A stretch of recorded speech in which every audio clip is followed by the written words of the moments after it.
السلام علیکم ورحمۃ اللہ تعالی وبرکاتہ۔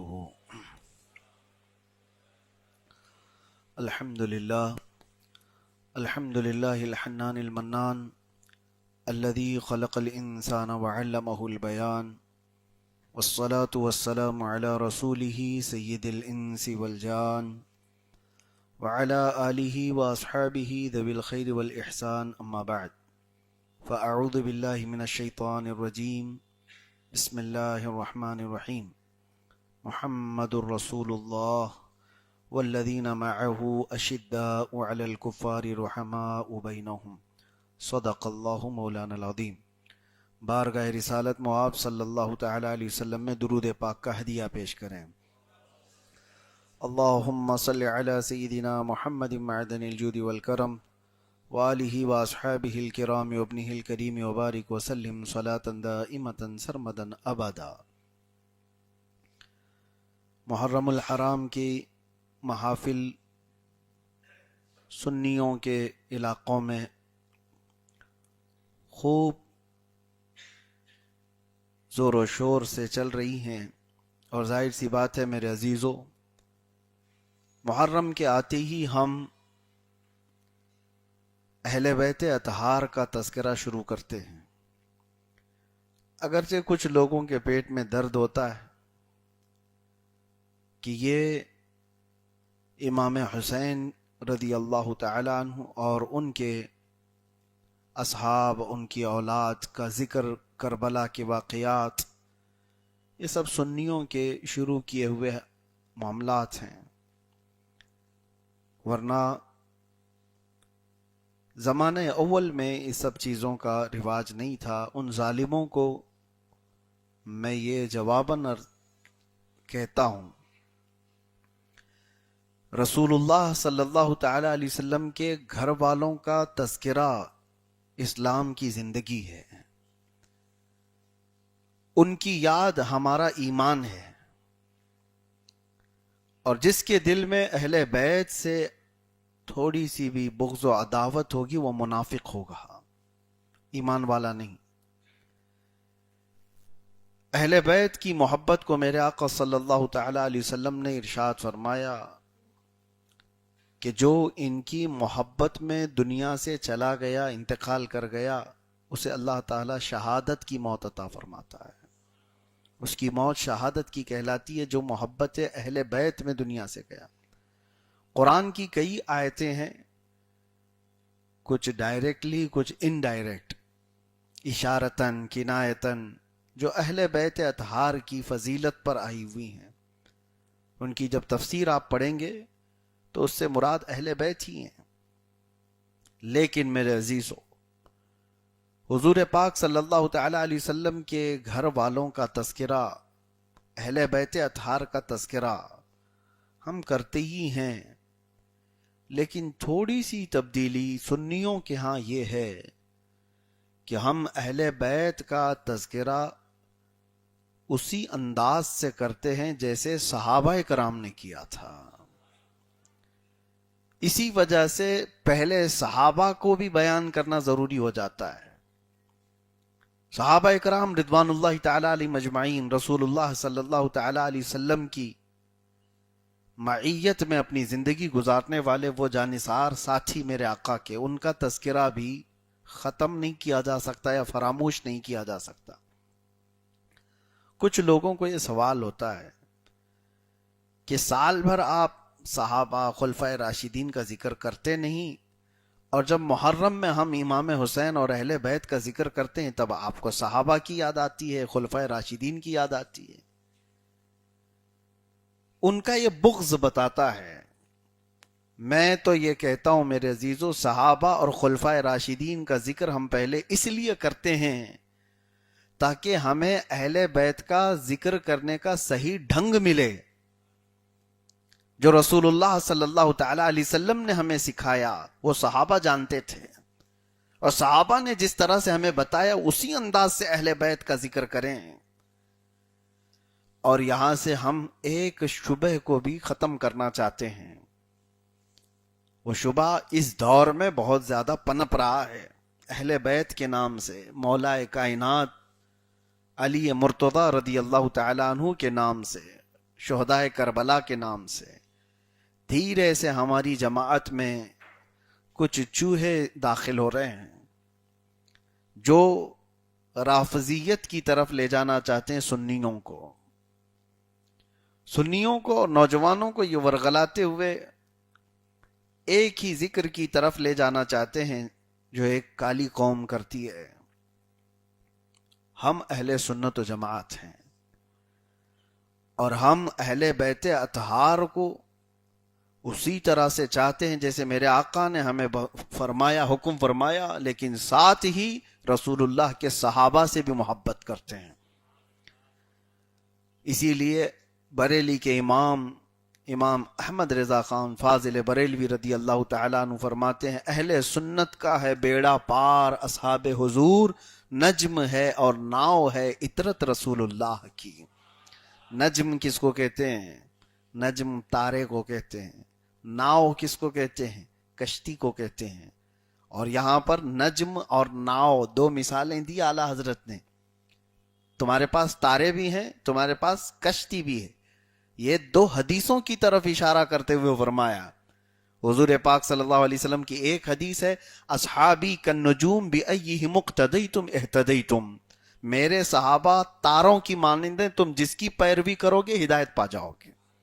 تو صحابہ کو حضور نے کیا فرمایا؟ آسمان کے تارے ہیں، وہ تارے ہیں۔ اور دوسری ایک حدیث ہے، میرے آقا صلی اللہ علیہ وسلم فرماتے ہیں، الا ان مثل اہل بیتی کمثل سفینۃ نوح من رکبها نجا ومن تخلف عنها ہلک۔ آگاہ ہو جاؤ، خبردار اے لوگو، میرے اہل بیت نوح علیہ السلام کی کشتی کی طرح ہیں۔ نوح علیہ السلام کے زمانے میں طوفان آیا تھا، سیلاب آیا، سارے ڈوب گئے تھے، اور نوح علیہ السلام کی کشتی میں جو سوار تھے بس وہی بچے ہوئے تھے۔ اور حضور فرماتے ہیں، آگاہ ہو جاؤ، میرے اہل بیت نوح علیہ السلام کی کشتی کی طرح ہیں، جو ان میں سوار ہوا وہ نجات پا گیا، اور جو ان سے دور ہوا وہ ہلاک ہو گیا۔ تو اہل بیت کیا ہیں؟ ناؤ ہیں، کشتی ہیں، اور صحابہ کیا ہیں؟ تارے ہیں۔ اسی لیے اعلیٰ حضرت فرماتے ہیں، اہل سنت کا ہے بیڑا پار اصحاب حضور، نجم ہے اور ناؤ ہے عطرت رسول اللہ کی۔ ہمارے پاس دونوں چیزیں ہیں، اور اللہ تبارک و تعالیٰ اس سنگم کے ساتھ ہی ہمیں جینے کی توفیق عطا فرمائے۔ نوجوانوں، آج کے اس پرفتن دور میں جگہ جگہ نئے نئے فتنے جہاں جنم لیتے ہیں، کئی خانقاہیں اس میں گمراہ ہوئیں، کئی بڑی بڑی شخصیات اپنا ایمان بیچ چکی ہیں۔ ایسے دور میں تمہارا ایمان ایک بہت بڑی آزمائش کے سامنے کھڑا ہے۔ ہمیشہ اس بات کو یاد رکھنا کہ گمراہی قدم قدم پر یہاں پر تمہارا استقبال کرنے کو کھڑی ہے، ذرا بہکے کہ تمہارا ایمان چلا جائے گا۔ لہٰذا صحابہ کرام رضوان اللہ تعالی علیہم اجمعین کے خلاف کہیں کوئی بات ہو رہی ہے تو یہ بات سمجھ لینا کہ وہ گمراہوں کی محفل ہے، بلکہ ایسے لوگوں کی محفل ہے جو دشمنان رسول ہیں۔ میرے آقا صلی اللہ علیہ وسلم نے فرمایا، جس نے میرے کسی صحابی کو گالی دی اس نے مجھے گالی دی ہے۔ رسول اللہ صلی اللہ علیہ وسلم کو گالی دینے والوں کی محفل میں نہ بیٹھیں، نہ ان کی طرف دیکھیں، فوراً ایسی صحبتوں سے اپنے آپ کو دور کرو۔ وہی صحبت اچھی ہے جو تمہارے دل میں اہل بیت کی محبت بھی ڈالتی ہو اور صحابہ کی محبت بھی ڈالتی ہو۔ اب آج کے اس دن میں کیونکہ ہماری محفلیں جو محرم الحرام کی ہیں، میں شروعات آج کے دن سے اس طور پر کرنا چاہتا ہوں کہ ہم پہلے اس موضوع پر کلام کر لیتے ہیں کہ خلفائے راشدین کا دور کیسا تھا۔ خلفائے راشدین سمجھتے ہیں؟ سیدنا ابو بکر صدیق رضی اللہ تعالیٰ عنہ، سیدنا عمر ابن خطاب رضی اللہ تعالیٰ عنہ، سیدنا عثمان ابن عفان رضی اللہ تعالیٰ عنہ، اور چوتھے خلیفہ حضرت سیدنا علی ابن مرتضی کرم اللہ وجہہ الکریم۔ یہ چاروں خلفاء کا زمانہ 30 سال کا ہے، اور دیکھیں حضور اکرم صلی اللہ تعالیٰ علیہ وسلم کے فرمان کے مطابق اللہ کے نبی صلی اللہ تعالیٰ علیہ وسلم نے اپنی حیات میں ہی فرمایا تھا کہ میرے بعد خلافت 30 سال رہے گی. حضور نے خود فرمایا تھا میرے بعد جو خلافت ہوگی وہ 30 سال. مولا کائنات حضرت علی مرتضی رضی اللہ تعالیٰ عنہ کے خلافت کے ختم ہوتے ہی 30 سال ہو چکے تھے. اور اسی وجہ سے یہ 30 سال کا جو دور ہے اس کو خلافت راشدہ کہا جاتا ہے، اور ان خلفاء کو خلفائے راشدین کہا جاتا ہے. خلافت کیا ہے؟ اس بات پر آج اس موضوع پر بات کرنے سے لوگ کتراتے اور ڈرتے ہیں. اپنے لوگوں میں سے کچھ ڈرتے ہوں گے، لیکن میں آپ کو بتاؤں بڑی بڑی طاقتیں بھی یہ سننا نہیں چاہتی کہ مسلمانوں کی زبان پر خلافت کا لفظ آ جائے. وہ دوبارہ کبھی سننا نہیں چاہتے ہیں، لیکن ہم سنانا چاہتے ہیں. جب تک اللہ تبارک و تعالی زندگی دیا ہے ہم سناتے رہیں گے.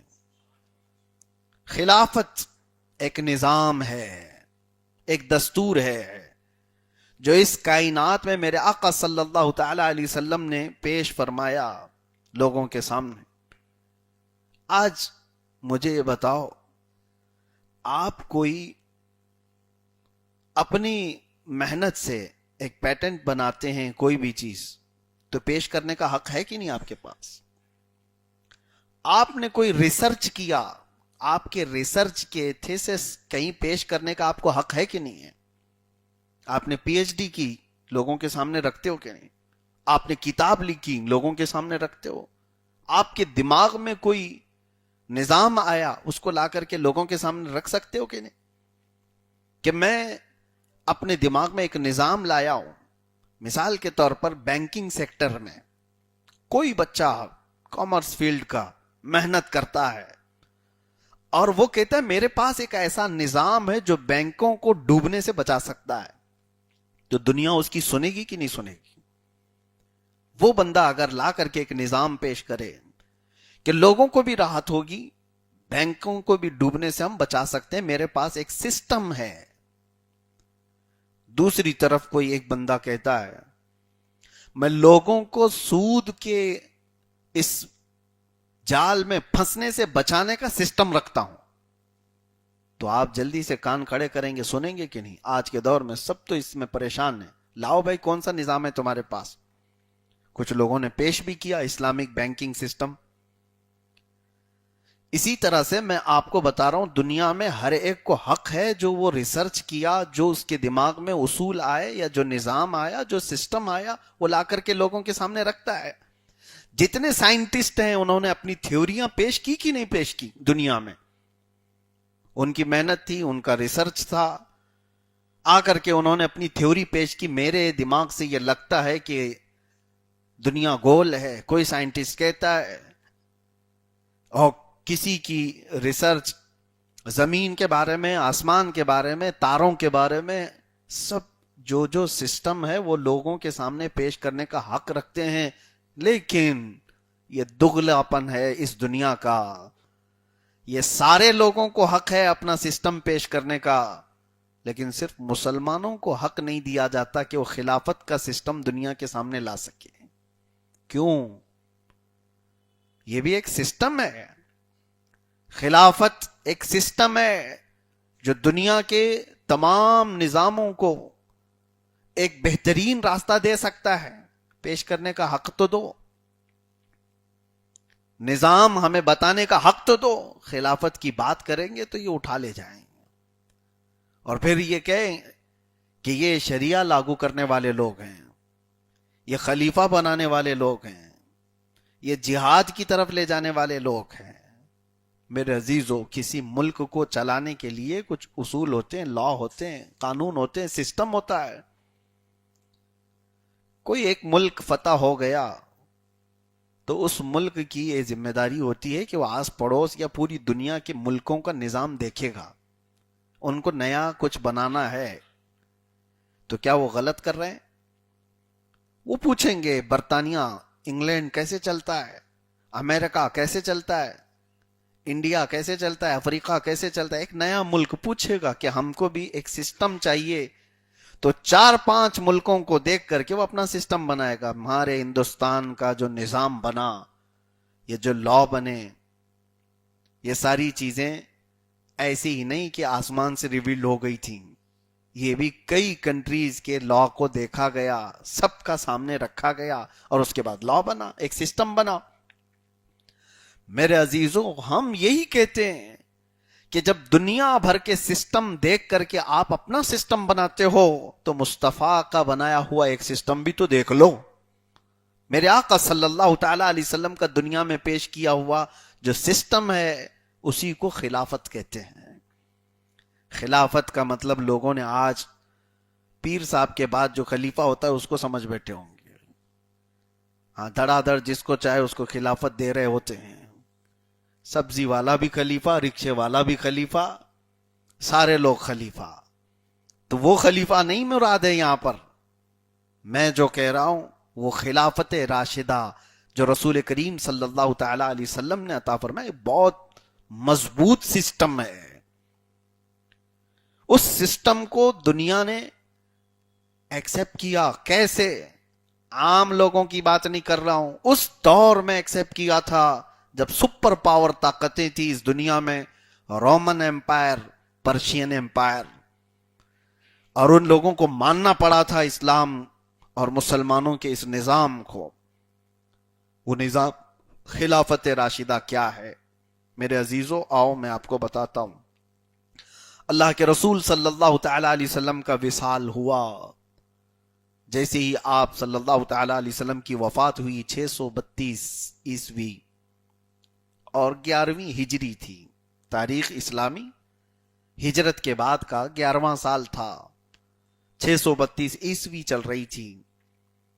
اللہ کے حبیب صلی اللہ تعالی علیہ وسلم کے وصال ظاہری کے بعد صحابہ اکرام کی تعداد اس وقت مختلف روایات کے مطابق 1,20,000 یا 1,40,000 کے قریب تھی، جو رسول اللہ صلی اللہ تعالی علیہ وسلم کے دست حق پرست پر ایمان لائے تھے اور صحابیت کا شرف پائے تھے۔ 1,40,000 ایک بڑی تعداد ہے۔ اب مسلمانوں کا امیر کون ہوگا؟ رسول اللہ صلی اللہ علیہ وسلم کا نائب کون ہوگا؟ اس بارے میں پہلے تو سب کی الگ الگ رائیں تھیں۔ حضور پاک صلی اللہ تعالی علیہ وسلم کی وفات پیر کو ہوئی اور بدھ کے دن آپ صلی اللہ علیہ وسلم کی تدفین ہوئی۔ قبر مبارکہ میں رکھ کر کے صحابہ جب واپس آئے تو صحابہ میں یہ بات چلی کہ کس کو امیر بنایا جائے۔ تو جو مدینے کے صحابہ تھے ان کو انصار کہتے ہیں، جو ہجرت کر کے آئے تھے ان کو مہاجرین کہتے ہیں۔ تو انصار صحابہ کی ایک بیٹھک ہوئی سقیفہ بنی ساعدہ، ایک چھوٹا سا ٹیلا تھا مسجد نبوی کے قریب۔ تو وہاں پر میٹنگ ہوئی اور سارے انصار صحابہ نے حضرت سعد ابن عبادہ رضی اللہ تعالیٰ عنہ کو اپنا امیر بنا لیا۔ حضرت سعد رضی اللہ تعالیٰ عنہ حضور صلی اللہ تعالی علیہ وسلم کے زمانے میں بھی سرداری کی حیثیت رکھتے تھے اپنے قبیلے کے اندر، اور ان کا اپنا مقام تھا، ان کی عزت تھی، ان کا احترام تھا۔ جب حضرت سعد ابن عبادہ رضی اللہ تعالیٰ عنہ کو امیر بنا لیا انصار نے، تو پھر مہاجرین میں خبر پہنچی کہ انصار یہ کہہ رہے ہیں کہ ہم اپنا امیر بنا لیں گے، اب آپ اپنا امیر بنا لو۔ نظام اسلام ایسا نہیں چلے گا، اتحاد اس اسلام کا خاصہ ہے۔ اللہ تعالیٰ نے اس امت کو جوڑنے کے لیے کئی چیزیں رکھی ہیں، وحدت الصفوف کہا جاتا ہے۔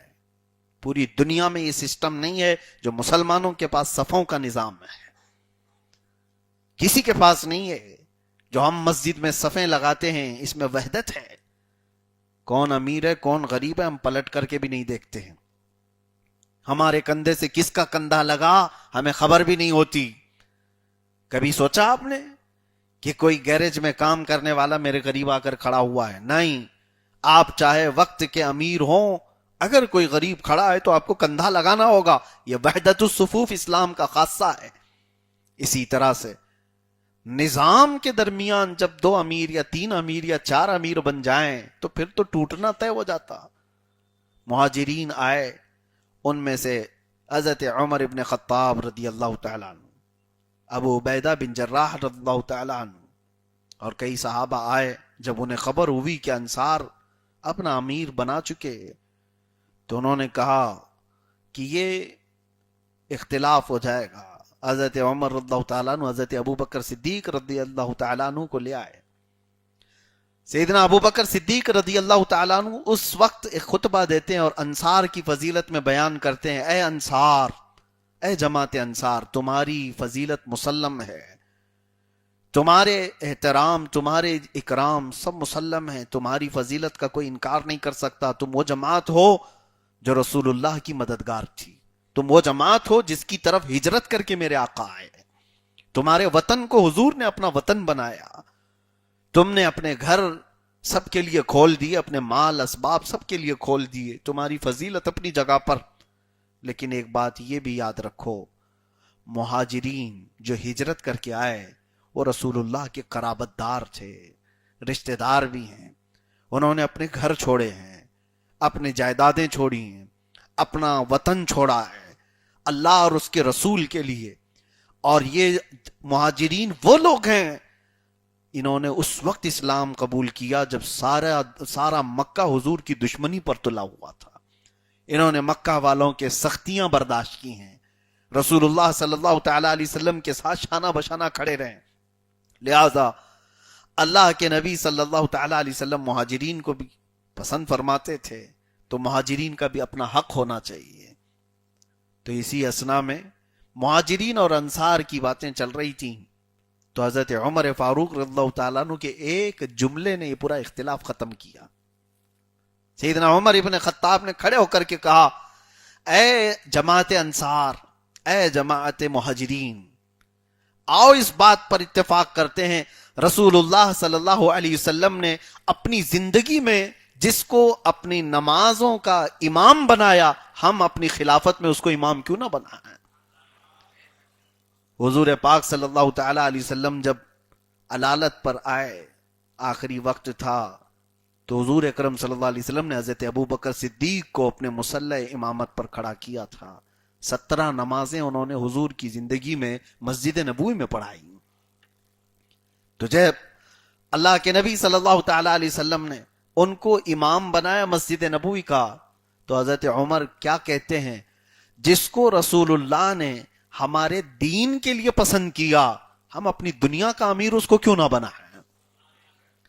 خلافت ایک سیاست ہے، خلافت ایک سسٹم ہے، خلافت ایک نظام ہے جس میں دنیا کے سارے معاملات آ جائیں گے، اور نماز تو ایک عبادت ہے. تو حضرت عمر یہ کہتے ہیں کہ رسول اللہ صلی اللہ علیہ وسلم نے ہماری عبادتوں میں جس کو ہمارا امیر بنایا، ہم اپنے دنیاوی معاملات میں اس کو کیوں نہ امیر بنائیں. اور سب سے پہلے حضرت عمر فاروق رضی اللہ تعالیٰ عنہ خود آگے بڑھے، حضرت ابو بکر صدیق رضی اللہ تعالیٰ عنہ کا ہاتھ پکڑا اور کہا، اے ابو بکر، میں آپ کے ہاتھ پر بیعت کرتا ہوں. اور اس کے بعد حضرت ابو عبیدہ بن جراح، یہ عشرہ مبشرہ میں سے ہیں صحابہ، یہ آگے بڑھے. اور اس کے بعد پھر سارے صحابہ کے بعد دیگرے سیدنا ابو بکر صدیق رضی اللہ تعالیٰ عنہ کے ہاتھ پر سب نے بیعت کی، اور متفقہ طور پر سب نے اپنا امیر اور اپنا خلیفہ تسلیم کیا. ایک وہ وقت تھا جب نظام مسلمانوں کا ٹوٹنے کے قریب تھا، جماعتوں کے درمیان اختلاف ہوتا اور الگ الگ جماعتیں بن جاتی، انصار اپنا الگ بنا لیتے، مہاجرین اپنا الگ بنا لیتے. پھر یہ بھی تو پاسبل تھا کہ کچھ قبیلے اپنا امیر الگ بنا لیتے. ان تمام ٹکڑی ٹکڑی جماعتوں کو ختم کر دیا اور وحدت الصفوف، سارے مسلمانوں کا ایک امیر اور ایک خلیفہ. اس میں سیدنا عمر ابن خطاب رضی اللہ تعالیٰ عنہ کا بڑا کردار ہے. حضرت ابو بکر صدیق رضی اللہ تعالیٰ عنہ کا ذکر اب یہاں پر مجھے کرنا اس لیے ضروری ہے، میں آپ کو بتاتا ہوں. آگے چل کر جب آپ کربلا سنیں گے تو کربلا کے اندر بھی اس کے اثرات آپ کو ملیں گے. صدیق اکبر کا پہلا خطبہ، وہ پہلا خطبہ جان ہے جو قیامت تک کے لیے ہم سب کے نبض میں دوڑتا رہے گا. حضرت ابو بکر صدیق رضی اللہ تعالیٰ عنہ امیر یا امیر المومنین، خلیفۃ المسلمین بننے کے بعد پہلا خطبہ دیتے ہیں اور کہتے ہیں، اے لوگو، میں تمہاری جماعت میں سب سے بہترین آدمی نہیں ہوں. یہ ان کا عجز و انکسار ہی تھا، بلکہ ان سے بہتر کون تھا. لیکن وہ کہتے ہیں میں تمہاری جماعت میں سب سے بہترین نہیں ہوں، لیکن اللہ اور اس کے رسول صلی اللہ تعالی علیہ وسلم کے احکامات نافذ کرنے کے لیے مسلمانوں نے مجھے اگر چنا ہے تو میں تم سب سے ایک بات کہتا ہوں، میرے نزدیک سارے لوگ برابر ہیں۔ اور پھر یہ فرماتے ہیں کہ جب تک میں رسول اللہ صلی اللہ تعالی علیہ وسلم کے نقش قدم پر چلتا رہوں، میری اعانت کرو، میری مدد کرو، اور جہاں پر بہکتا ہوا دیکھا تو جو کوڑا اور جو درہ مجرمین کی سزا کے لیے ہے وہ میرے لیے بھی ہے۔ یہ بات ہوئی، اور اس کے بعد جو جملہ میں کہہ رہا ہوں جس میں کربلا تک کے اثرات آپ کو ملیں گے، وہ کیا ہے؟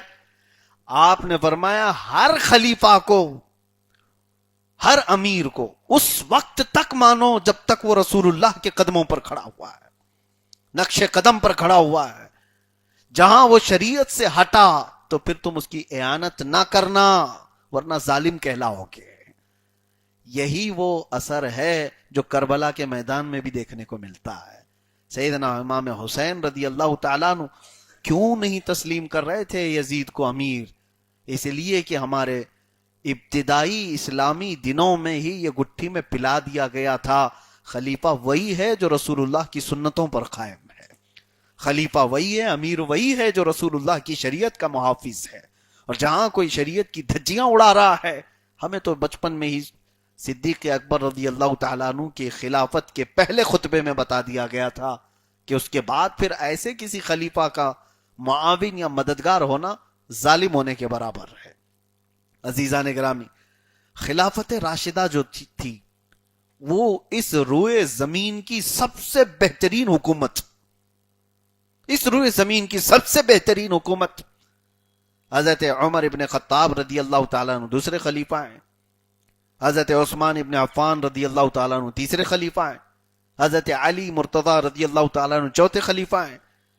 یہ ترتیب من جانب اللہ تھی، یہ اللہ تعالیٰ کی طرف سے ہے۔ یہ آج 1400 سال کے بعد آئے ہوئے کیڑے اس میں نقص نکالنے کی کوشش کرتے ہیں، پہلے وہ تھے دوسرے آ گئے۔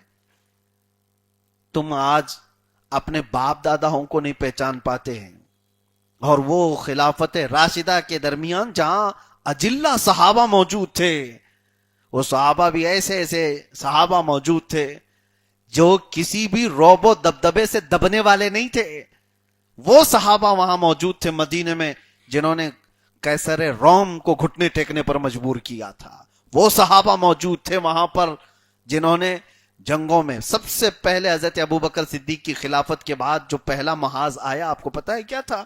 بڑے چیلنجز تھے۔ حضور کی وفات ہوئی، حضرت ابوبکر صدیق خلافت پہ بیٹھے، کتنے محاذ؟ ایک تو پہلا محاذ یہ تھا کہ حضرت اسامہ بن زید حضور کے منہ بولے بیٹے کے بیٹے، حضرت اسامہ حب رسول اللہ ان کو کہتے ہیں، حضور کے محبوب تھے، رسول اللہ صلی اللہ تعالی علیہ وسلم بہت ان کو چاہتے تھے کیونکہ وہ زید بن حارثہ کے بیٹے تھے، اور زید بن حارثہ رسول اللہ کے منہ بولے بیٹے تھے۔ تو اسامہ بن زید کو رسول اللہ صلی اللہ علیہ وسلم نے ایک بڑا لشکر دے کر تبوک کی جنگ موتا کا بدلہ لینے کے لیے بھیجا تھا، لیکن ابھی وہ نکلے بھی نہیں تھے مدینے سے کہ حضور کی وفات ہو گئی، وہ واپس آ گئے۔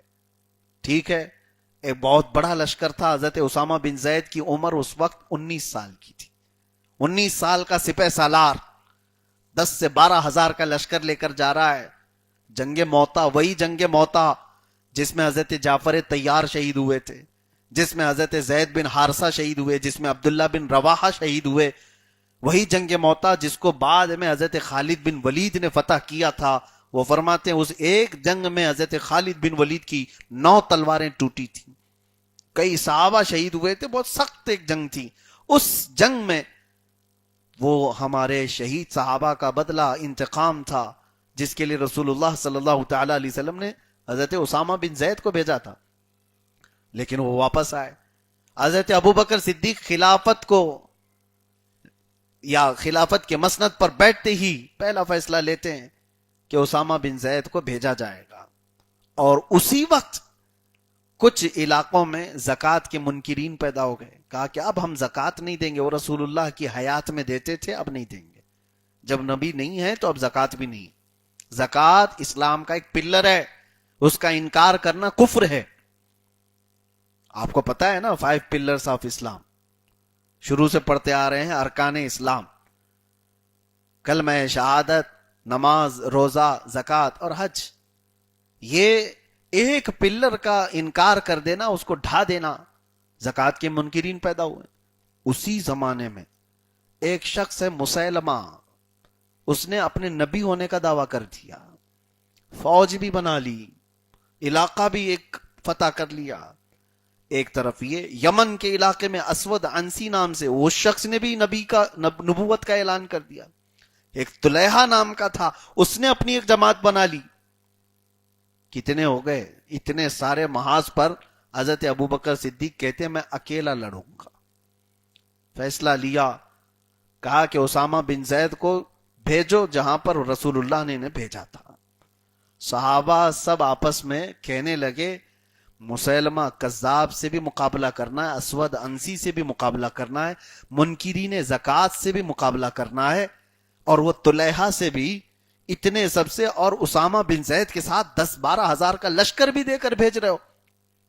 حضرت ابوبکر صدیق رضی اللہ تعالیٰ عنہ مصر تھے، کہا کہ نہیں، باقی سارے محاذ پر تم مشورہ دو، لیکن اسامہ بن زید کو بھیجنے والے اس محاذ پر کوئی اور بات نہیں سنوں گا۔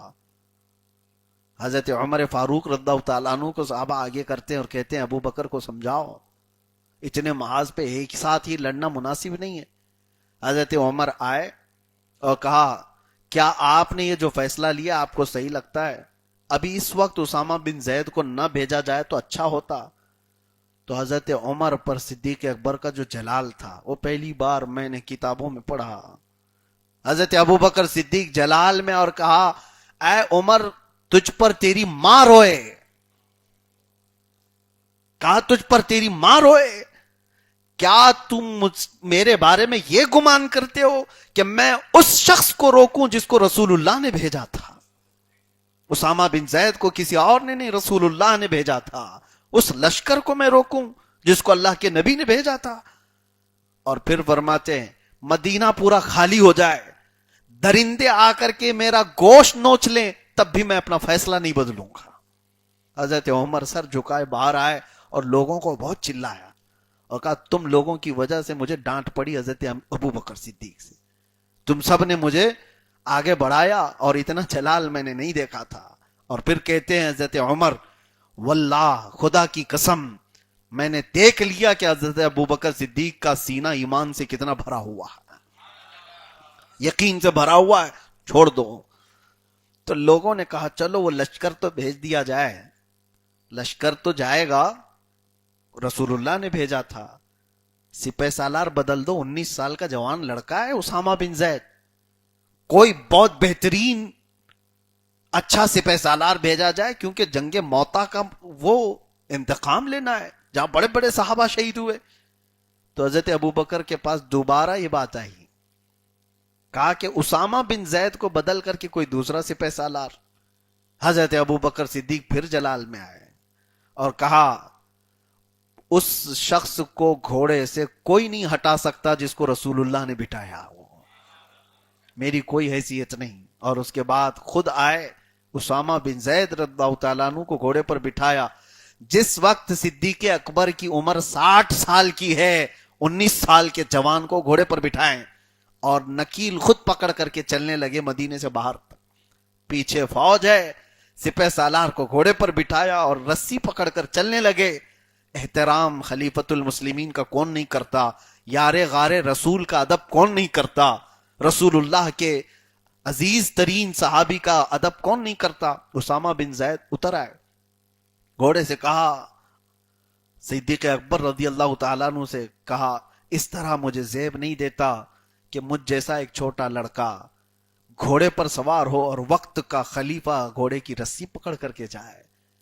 حضرت ابو بکر صدیق کہتے ہیں اسامہ یہ خلافت کے امور کی ذمہ داریاں مجھے دی گئیں، یہ میری مجبوری ہے، ورنہ میں بھی تمہارے ساتھ جانے پر فخر کرتا، اس لیے کہ رسول اللہ کا بھیجا ہوا آخری یہ لشکر ہے۔ اپنی وفات سے پہلے حضور نے جو لشکر بھیجا وہ آخری لشکر ہے، میں اس میں شریک ہو جاتا. تم بیٹھ جاؤ گھوڑے پر, میں تھوڑی دیر مدینے کے باہر تک رسی پکڑ کر کے جاؤں گا, اس لیے کہ کل قیامت کے دن اس فوج کا جب نام آئے گا تو امیر قافلہ کی رسی پکڑنے والوں میں ابو بکر کا نام آئے گا. امیر قافلہ سپہ سالار اسامہ بن زید. یہ صدیق اکبر رضی اللہ تعالیٰ عنہ کے امتیازات تھے. یعنی امتیازات کا مطلب فرسٹ پرائیورٹی کس چیز کو دیتے؟ جو رسول اللہ کی منشا ہے وہ فرسٹ پرائیورٹی ہے.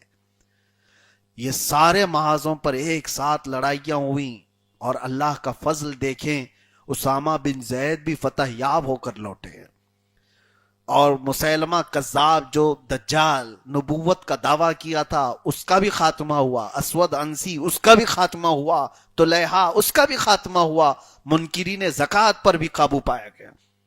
یہ صرف اور صرف 2 سال کے اندر سارے معاملات نپٹا دیے گئے. 2 سال کے اندر. آج آپ کو سننے میں ایسا لگتا ہوگا کہ یہ کون سی بڑی باتیں ہیں. میرے عزیزو, گھر کی 4 دیواری کے اندر بیٹھ کر کے سننا آسان ہے, اور پورے نظام کو اس زمین پر قائم رکھنا, امپلیمنٹ کر کے اس کو سنبھالنا, یہ بڑے بڑے لوگوں کے بھی پسینے چھوٹ جاتے ہیں. حکومت کے اندر جب بغاوت ہو جائے تو اس کو کیسے سر کیا جائے, یہ ساری چیزیں نظام خلافت میں سیدنا ابو بکر صدیق رضی اللہ تعالیٰ عنہ کا بڑا کردار رہا ہے. ہاں, حضرت سیدنا ابو بکر صدیق رضی اللہ تعالیٰ عنہ کے نظام خلافت میں صرف یہ محاذ آرائیاں ہی نہیں ہوئیں, کئی فتوحات ہوئے ہیں. اسلام پھیلتا چلا گیا مدینے سے نکل کر, کتنی دور تک لوگ دائرہ اسلام میں داخل ہوتے رہے. اور سیدنا ابو بکر صدیق رضی اللہ تعالیٰ عنہ کے نظام خلافت کے درمیان جو سب سے اچھی باتیں تھیں وہ چند چیزیں تو مجھے عرض کرنا ہے, اس لیے کہ میرا آج کا عنوان ہے خلافت راشدہ. وہ دور کتنا سنہری دور تھا, خلفائے راشدین کا دور. اور اس کے بعد میں عرض کرتا ہوں کہ اس دور کو قائم ہونے کے لیے کیا کیا چیزیں ہونی چاہیے. خلافت ایک سسٹم ہے جو رسول اللہ صلی اللہ تعالی علیہ وسلم کا عطا کیا ہو, اس کو پورے طور پر پورے صحیح جمیلہ کے ساتھ سیدنا ابو بکر صدیق رضی اللہ تعالیٰ عنہ نے نافذ کر کے دکھایا. راتوں کو سوتے نہیں تھے اور دن بھر نظام خلافت, حتیٰ کہ جب دیکھا گیا وہ اپنا کام کاج بھی کر رہے ہیں اپنے گھر کی کمائی کے لیے, اور خلافت کے امور بھی. یہ پہلی مرتبہ ہوا سارے صحابہ نے اتفاق رائے سے خلیفہ کی تنخواہ مقرر کی, کہا بیت المال سے خلیفہ وقت کی تنخواہ دی جائے, اس لیے کہ یہ سارے امور میں جب یہ مصروف ہوتا ہے تو وہ خود اپنا گھر چلانے کے لیے کمائے گا کہاں سے. ان کی یہ پہلے حضرت ابو بکر صدیق رضی اللہ تعالیٰ عنہ کا وظیفہ مقرر ہوا, تنخواہ سیلری جاری کی گئی.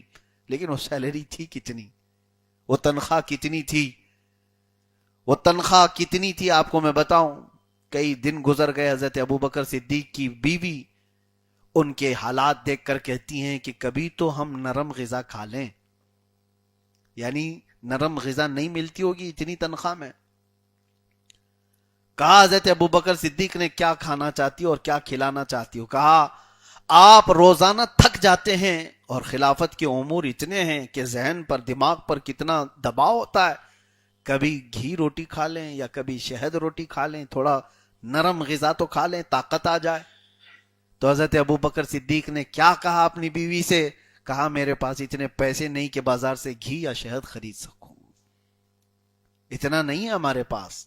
ان کی بیوی نے کہا امیر اپنے شوہر سے, صدیق اکبر رضی اللہ تعالیٰ عنہ سے, کہا میرے رفیق حیات آپ نہ گھبرائیں, میرے پاس ہیں جمع کیے ہوئے, آپ جائیں تھوڑا سا شہد اور گھی خرید لائیں, روٹی کے ساتھ میں لگا کر دوں آپ کو. کہا تمہارے پاس کیسے؟ کہا ہیں. وہ لائی, کچھ پوٹلی میں بندھے ہوئے کچھ پیسے تھے. حضرت ابو بکر صدیق نے پوچھا یہ کہاں سے تمہارے پاس؟ کہا آپ کی جو تنخواہ آتی ہے اس میں سے تھوڑا تھوڑا تھوڑا بچا کر کے رکھتی ہوں, روز کے کھانے پینے کے جب ہو جاتے ہیں تو تھوڑے سے بچا بچا کر کے میں نے رکھی, اتنے تو ہیں کہ بازار سے اس سے شہد اور گھی تو آ سکتا ہے. حضرت ابو بکر صدیق نے کہا یہ تو تم نے کام اچھا کیا ہے. وہ پوٹلی لیے اور سیدھے بیت المال میں جا کر صحابہ کو بلاتے ہیں اور کہتے ہیں یہ جمع کر لو, میری ضرورت سے زیادہ آیا ہوا مال ہے. اور اس کے بعد کہتے ہیں میری تنخواہ بھی کم کر دینا. یہ بچ رہا ہے اس کا مطلب ہے کہ میری تنخواہ زیادہ ہے. یہ خلافت کوئی لا سکتا ہے آج؟ بھوکے بھیڑیا یہاں پر ہمارا سب کچھ نوچ کھانے والے لوگ خلافت کو کیا سمجھیں؟ خلافت کے اصول کو کیا سمجھیں؟ اسی لیے حضرت ابو بکر صدیق رضی اللہ تعالیٰ عنہ کے مسلح کے نشان تو مسجد مدینہ طیبہ میں آپ کو ملیں گے، محل کا نشان کہیں نہیں ملے گا. کوئی قصر خلافت بنایا ہو، کوئی بہت بڑی عمارت تعمیر کی ہو، سیدنا ابو بکر صدیق رضی اللہ تعالیٰ عنہ کی یہ چیزیں تو نہیں ملیں گی. انہوں نے اپنا نظام خلافت ایسا بنایا تھا میرے عزیزو، امن بھی قائم تھا اور حسن سلوک بھی، لوگوں میں اتحاد اور محبت بھی. اور تو یہ ہے کہ جب خلیفہ کوئی منتخب ہو جائے تو اس کی سب سے بڑی ذمہ داری یہ بن جاتی ہے کہ اب وہ تنہا نہیں ہے، اسے صرف اپنا نہیں سوچنا ہے، وہ اپنی سیکیورٹی کا نہیں پوری امت کی سیکیورٹی کا خیال کرتا ہے. امت مصطفیٰ کیسے محفوظ رہے، پل پل اس کی یہ فکر ہوتی ہے، پل پل اس کی فکر. خلفائے راشدین میں سب میں آپ یہ عنصر پائیں گے، یہ وصف آپ کو دکھنے کو ملے گا، یہ اسپیشلٹی آپ کو دیکھنے کو ملے گی. حضرت عمر رضی اللہ تعالیٰ عنہ کے دور میں وہ مدینے میں بیٹھے ہیں اور ملک شام میں تک لوگ دودھ میں پانی ملانے سے ڈرتے تھے. نہیں، خلافت عمر ہے، دودھ میں پانی ملانے کو یہ اچھا نہیں سمجھتے تھے. اور اسی انداز سے میں آپ کو بتاؤں، خلیفہ جب اپنے اصولوں پر قائم ہوتا ہے تو اللہ کی مدد اس کے ساتھ ہے. امت مصطفیٰ کا وہ خیال رکھے، ہر غریب اور فقیر اور ہر محتاج اور ضرورت مند تک وہ پہنچ سکتا ہو تو وہ خلیفہ ہے. عزیزان گرامی وقار، آج ضرورت اس بات کی کیوں آتی ہے کہ جنتا دربار لگایا جائے مہینے میں ایک بار یا 6 مہینے میں ایک بار، ایم ایل اے اور ایم پی بیٹھے اور لوگوں کی شکایتیں سنیں. کچھ لوگ شاید سنڈے ٹو سنڈے کرتے ہیں، کچھ لوگ 5 سال میں بھی نہیں کرتے. چن کے آئے ہوئے لوگ ہیں، ان کو تو کسی سے کوئی لینا دینا ہی نہیں، پبلک جائے بھاڑ میں، یہ تو بولتے بھی ہیں. عزیزان گرامی وقار، وہ خلفائے راشدین جنتا دربار نہیں لگاتے بلکہ وہ ضرورت مندوں کے گھر تک جاتے تھے. تمہارے گھر تک کیوں آئے کوئی ضرورت مند محتاج، تمہارے پاس کیوں آئے؟ خلیفہ خود وہاں جائے. حضرت عمر فاروق رضی اللہ تعالیٰ عنہ فرماتے ہیں میں چاہتا تھا کہ مدینے میں کوئی چھپ کر کے ایسی نیکی کروں جو کوئی نہیں کرتا ہو. وہ نیکیوں میں دوڑنے والے لوگ تھے، کمپٹیشن کرنے والے لوگ تھے. بڑے کھوج بیچ کے بعد آپ کو ایک گھر ملا جس میں بوڑھی عورت رہتی تھی، اس کا کوئی نہیں تھا. حضرت عمر نے کہا کہ اس بوڑھی عورت کی مدد کروں گا، کسی کو پتہ نہ چلے، یہ ایسی نیکی ہے جو کوئی نہیں کرتا ہو. وہ معذور عورت بستر پر رہتی تھی. حضرت عمر نے کہا روزانہ اس کے گھر جاؤں گا، اس کا گھر کا کچرا صاف کروں، اس کے برتن دھو دوں، اس کے کھانے کو بنا کر کے آ جاؤں. کوئی نہیں تھا اس خاتون کا. تو فجر کی نماز کے بعد حضرت عمر گئے تو دیکھا گھر میں سب کچھ صاف ستھرا ہے، اس کے برتن دھلے ہوئے، کھانا بنا ہوا ہے. اس عورت کو دیکھا اور چلے آئے. کہا کون کرتا ہے اس کا کام؟ دوسرے دن گئے تب بھی کام سب کیا ہوا تھا. حضرت عمر کہتے ہیں تیسرے دن میں فجر سے پہلے گیا کہ پراسرار کوئی خادم ہے اس کا جو کام کرتا ہے. حضرت عمر کہتے ہیں میں نے دیکھا ایک شخص چادر اوڑے آیا، جلدی جلدی کچرا جھاڑا، کھانا بنایا، برتن دھویا، اس کے پاس رکھ کر نکلنے لگا. حضرت عمر قریب جا کر کے دیکھتے ہیں تو ابو بکر صدیق تھے. حضرت ابو بکر صدیق رضی اللہ تعالی. حضرت عمر کہتے ہیں قسم خدا کی ابو بکر سے آگے کوئی نہیں جا سکتا. یعنی ضرورت مند تمہارے دربار میں آئے، یہ نہیں. نظام ابو بکر تو یہ تھا کہ خود ضرورت مندوں تک چلا جائے ڈھونڈ ڈھونڈ کر کے. کتنے ایسے واقعات موجود ہیں. وہ خلافت راشدہ کے سنہری دور ایسے تھے. مدینے میں کیسا امان تھا، کسی کو کوئی خوف نہیں تھا، کسی کو کوئی ڈر نہیں تھا. یہاں تک کہ حکم یہ تھا کہ کوئی مسلمان اپنی تلوار لے کر کے چلے بھی تو اس کی انی، اس کی جو نوک ہے وہ سامنے کی طرف نہیں ہونی چاہیے. جو تلوار کندھے پر لٹکائی جاتی تھی تو تلوار جب لٹکتی تھی تو وہ تو چاند کی طرح سے سامنے اس کی نوک اس طرح ہوتی تھی. عربوں کا رواج تھا آپ کے دور میں, بلکہ رسول اللہ صلی اللہ علیہ وسلم کے فرامین میں اس کو منع کر دیا گیا. کہا گیا کہ یہ امن کا دور ہے, تلوار کی نوک کسی مسلمان کی طرف نہیں ہونی چاہیے, پیچھے کر لو اس کو. وہ پرامن دور تھا. صدیق اکبر رضی اللہ تعالیٰ عنہ کے دور خلافت میں قرآن پاک کے جمع کا بھی بڑا ایک کردار ہے. بہت سارے چیزیں کی گئیں جو اصلاحات ہوئے. پھر دور فاروقی جو آیا, اللہ اکبر, حضرت عمر فاروق رضی اللہ تعالیٰ عنہ کا دور تو وہ ہے جس کو رہتی دنیا تک فراموش نہیں کیا جا سکتا. سچ بتا رہا ہوں کہ اگر میں مسلسل 1 مہینے تک بھی بیان کروں تو خلافت فاروقی کے امور کو میں بیان نہیں کر پاؤں گا. پوری دنیا کے لیے وہ ایسا آئیڈیل ہے. کیا کیا میں بیان کروں, جنگوں کے نظام کو بیان کریں, امیروں کے انتخاب پر بیان کریں, نظام خلافت کو چلانے کے لیے اپنے شورا کے بارے میں بیان کریں. سیدنا عمر ابن خطاب رضی اللہ تعالیٰ عنہ کس طرح سے لوگوں کو مشورہ دینے کے لیے چنتے تھے. سب سے بڑی بات میں بتا رہا ہوں, اکثر جگہ پر لوگ جو بہکتے ہیں ان کے مشیروں کی وجہ سے. مشیر کا مطلب سمجھتے ہیں, ایڈوائزر, مشورہ دینے والے. جب منافق لوگ امیروں کو مشورہ دینے والے ہوں گے تو نظام گڑبڑاتا ہے. حضرت سیدنا عمر ابن خطاب رضی اللہ تعالیٰ عنہ کی سب سے کڑی نظر اس پر ہوتی تھی, سب سے کڑی نظر, کہ تمہیں مشورہ دینے والا ہے کیسا, سب سے پہلے یہ دیکھو. اور لوگوں کو پہچاننے کا ایک اصول بتایا, آپ کو میں بتاتا ہوں. حضرت عمر فاروق رضی اللہ تعالیٰ عنہ کا اصول کیا تھا. ایک بار آپ کو کسی سے کچھ معاملہ کرنا تھا. معاملہ کا مطلب کوئی بھی چیز اس سے لین دین کرنی ہو, کچھ بھی ہو. حضرت عمر فاروق رضی اللہ تعالیٰ عنہ نے مدینے میں پوچھا, کوئی ہے جو اس آدمی کی گواہی دے سکے, سچا ہے, یہ امانت دار ہے, یہ دیانت دار ہے, کوئی ہے؟ یہ نیا آدمی لگتا ہے, مجھے اس کے بارے میں کوئی گواہ چاہیے, یہ اصول سمجھ کے جائیے, آج آپ. تو حضرت عمر نے جب یہ اعلان کیا تو ایک شخص کھڑے ہوئے اور کہا کہ امیر المومنین, میں جانتا ہوں یہ بہت اچھا آدمی ہے. آج سب کھڑے ہو جاتے ہیں نا, آپ بھی بول دیں گے, ارے یہ حاجی صاحب تو بہت اچھے ہیں, بہت اچھے آدمی ہیں. ارے یہ محلے کا تو بہت اچھا آدمی ہے, کیوں, داڑھی ہے نا اس کی, ٹوپی ہمیشہ لگائے رہتا ہے, بہت اچھا آدمی ہے. حضرت عمر کے پاس وہ شخص آئے, انہوں نے کہا, امیر المومنین میں گواہی دیتا ہوں اس کی, یہ بہت اچھا آدمی ہے جس سے آپ معاملات کر رہے ہیں. آپ نے پوچھا, اچھا ٹھیک ہے, تم گواہی دے رہے ہو اس کی, یہ اچھا ہے, دیانت دار ہے, امانت دار ہے, سب سے پہلے یہ بتاؤ کیا تم اس کے پڑوسی ہو؟ انہوں نے کہا, نہیں میں پڑوسی نہیں ہوں, پڑوسی نہیں ہوں. پھر حضرت عمر نے دوسرا سوال کیا توجہ سے. حضرت عمر نے پوچھا, کیا تم نے کبھی اس سے لین دین کیا ہے؟ کہا, نہیں مجھے تو اتفاق نہیں ہوا لین دین کا, اس کے ساتھ کبھی میرے معاملات ہوئے نہیں. پھر حضرت عمر نے پوچھا تیسرا سوال, کہا کیا تم نے کبھی اس کے ساتھ سفر کیا ہے؟ 3 چیزیں پوچھا انہوں نے, کیا پڑوسی ہو تم, یا کبھی اس سے لین دین کی ہو, یا پھر کبھی اس کے ساتھ سفر کی ہو. وہ صحابی نے کہا, نہیں میں نے سفر بھی نہیں کیا. تو حضرت عمر جلال میں کہا, چپ بیٹھ جاؤ, تم اس کی گواہی دینے کے قابل ہی نہیں ہو.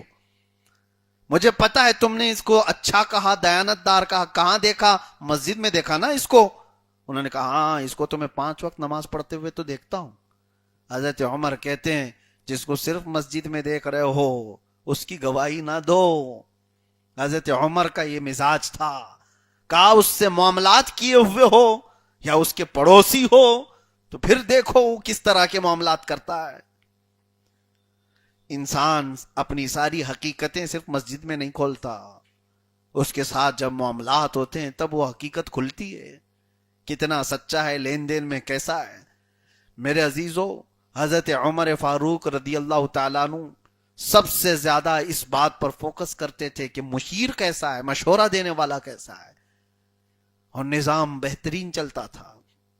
اور مشیروں کو بھی دیکھتے تھے, مشورہ دینے والے کے لیے کرائٹیریا تھا کہ کوئی بھی جھٹ سے اٹھ کر کے امیر المومنین کو مشورہ دے دے کل سے یہ کر لیجئے. ٹھیک ہے آپ کا مشورہ سنیں گے, ہم آپ کو بھی دیکھیں گے آپ کس لائق ہیں.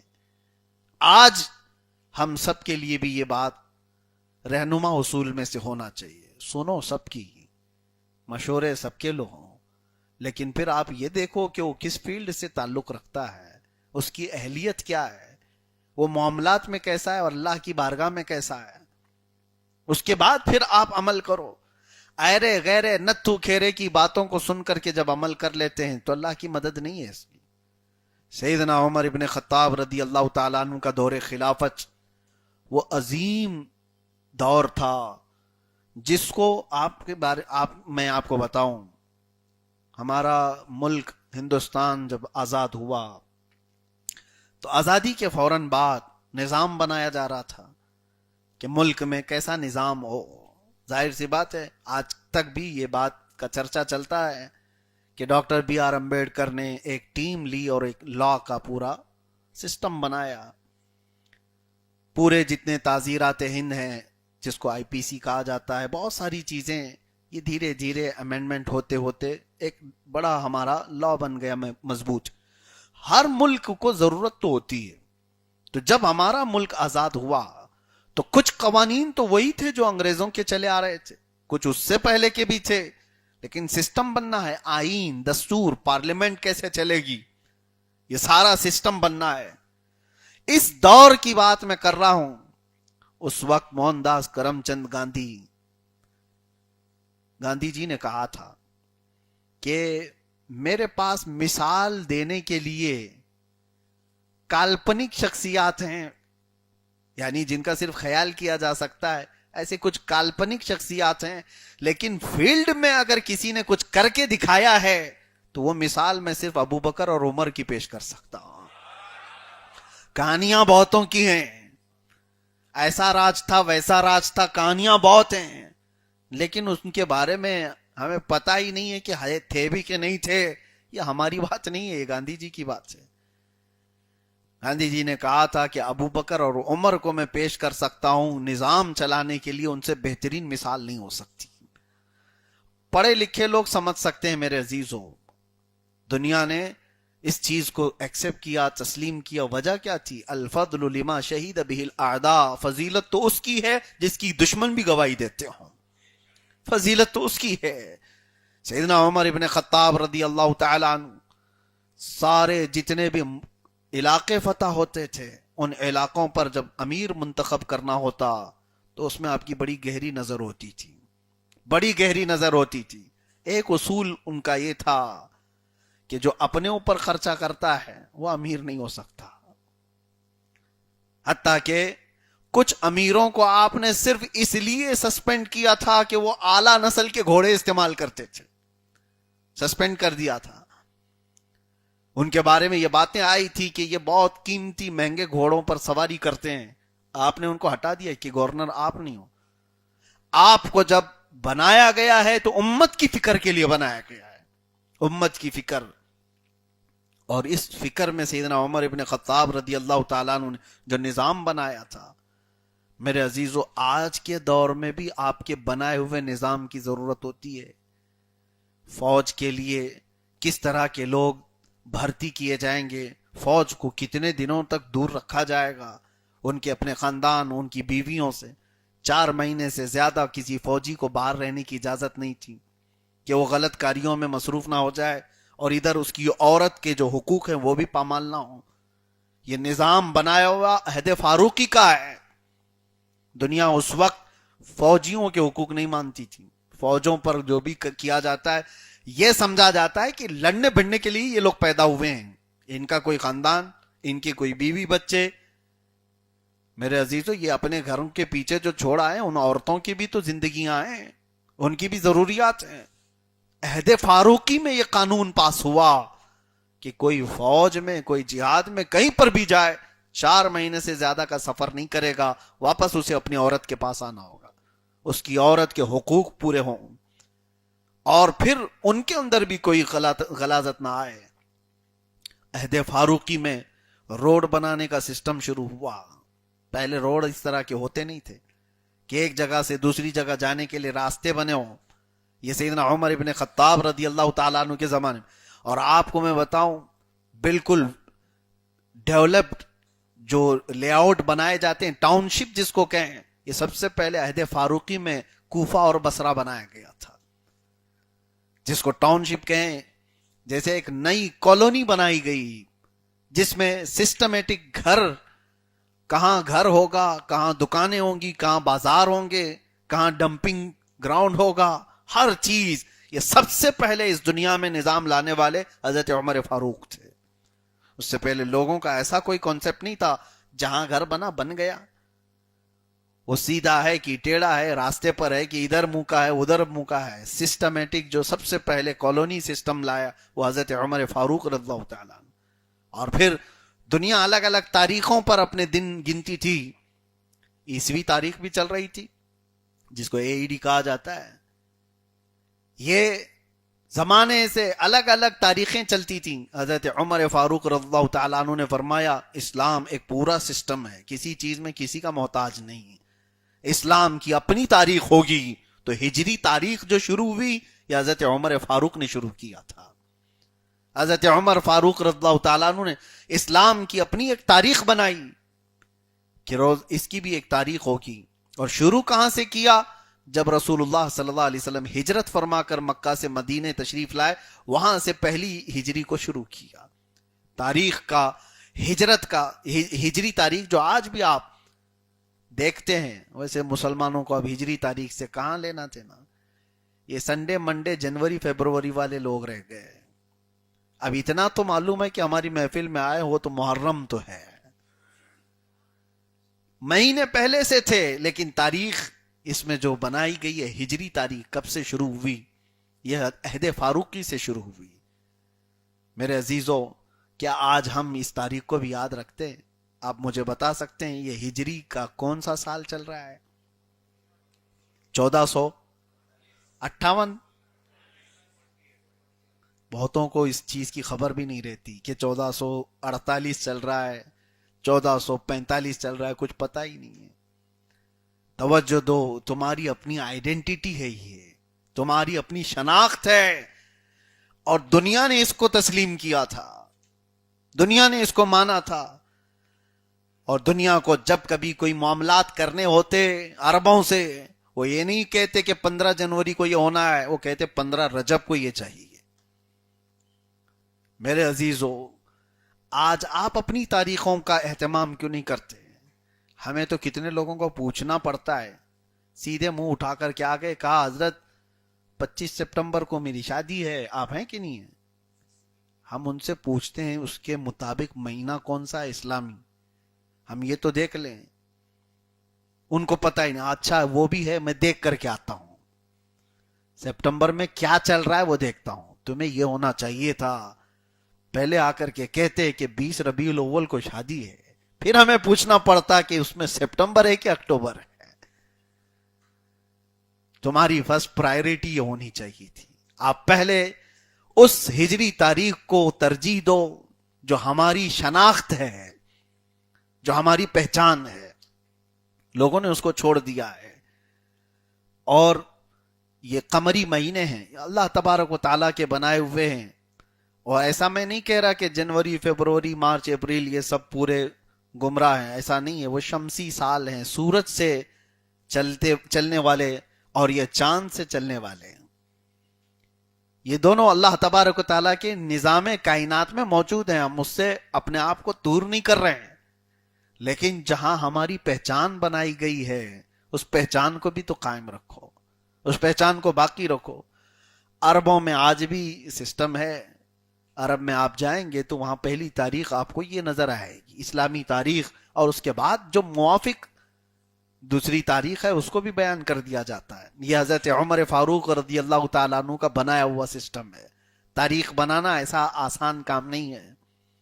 اور لوگوں کے لیے میرے عزیزو, سیدنا عمر ابن خطاب رضی اللہ تعالیٰ عنہ نے جو سہولیات قائم کی, یہ جو ڈاک کا سسٹم ہے, پوسٹ آفس جو ہوتے ہیں, یہ حضرت عمر کا بنایا ہوا ہے.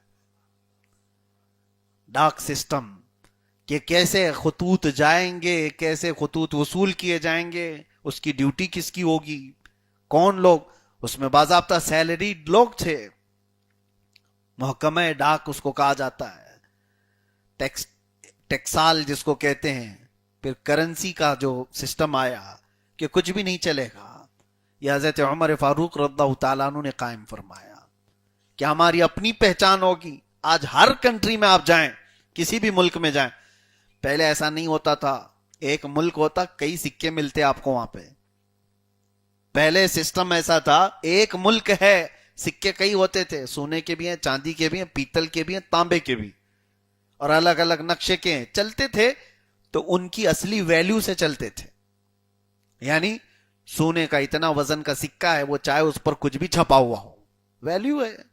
چاندی کا سکہ ہے، اس پر کچھ بھی چھپاؤ، گھوڑا چھپاؤ، ہاتھی چھپاؤ، بادشاہ چھپاؤ، کچھ بھی ہو، لیکن اس کی اپنی ویلیو ہوتی تھی۔ تو اس طرح سے سکے چلتے تھے۔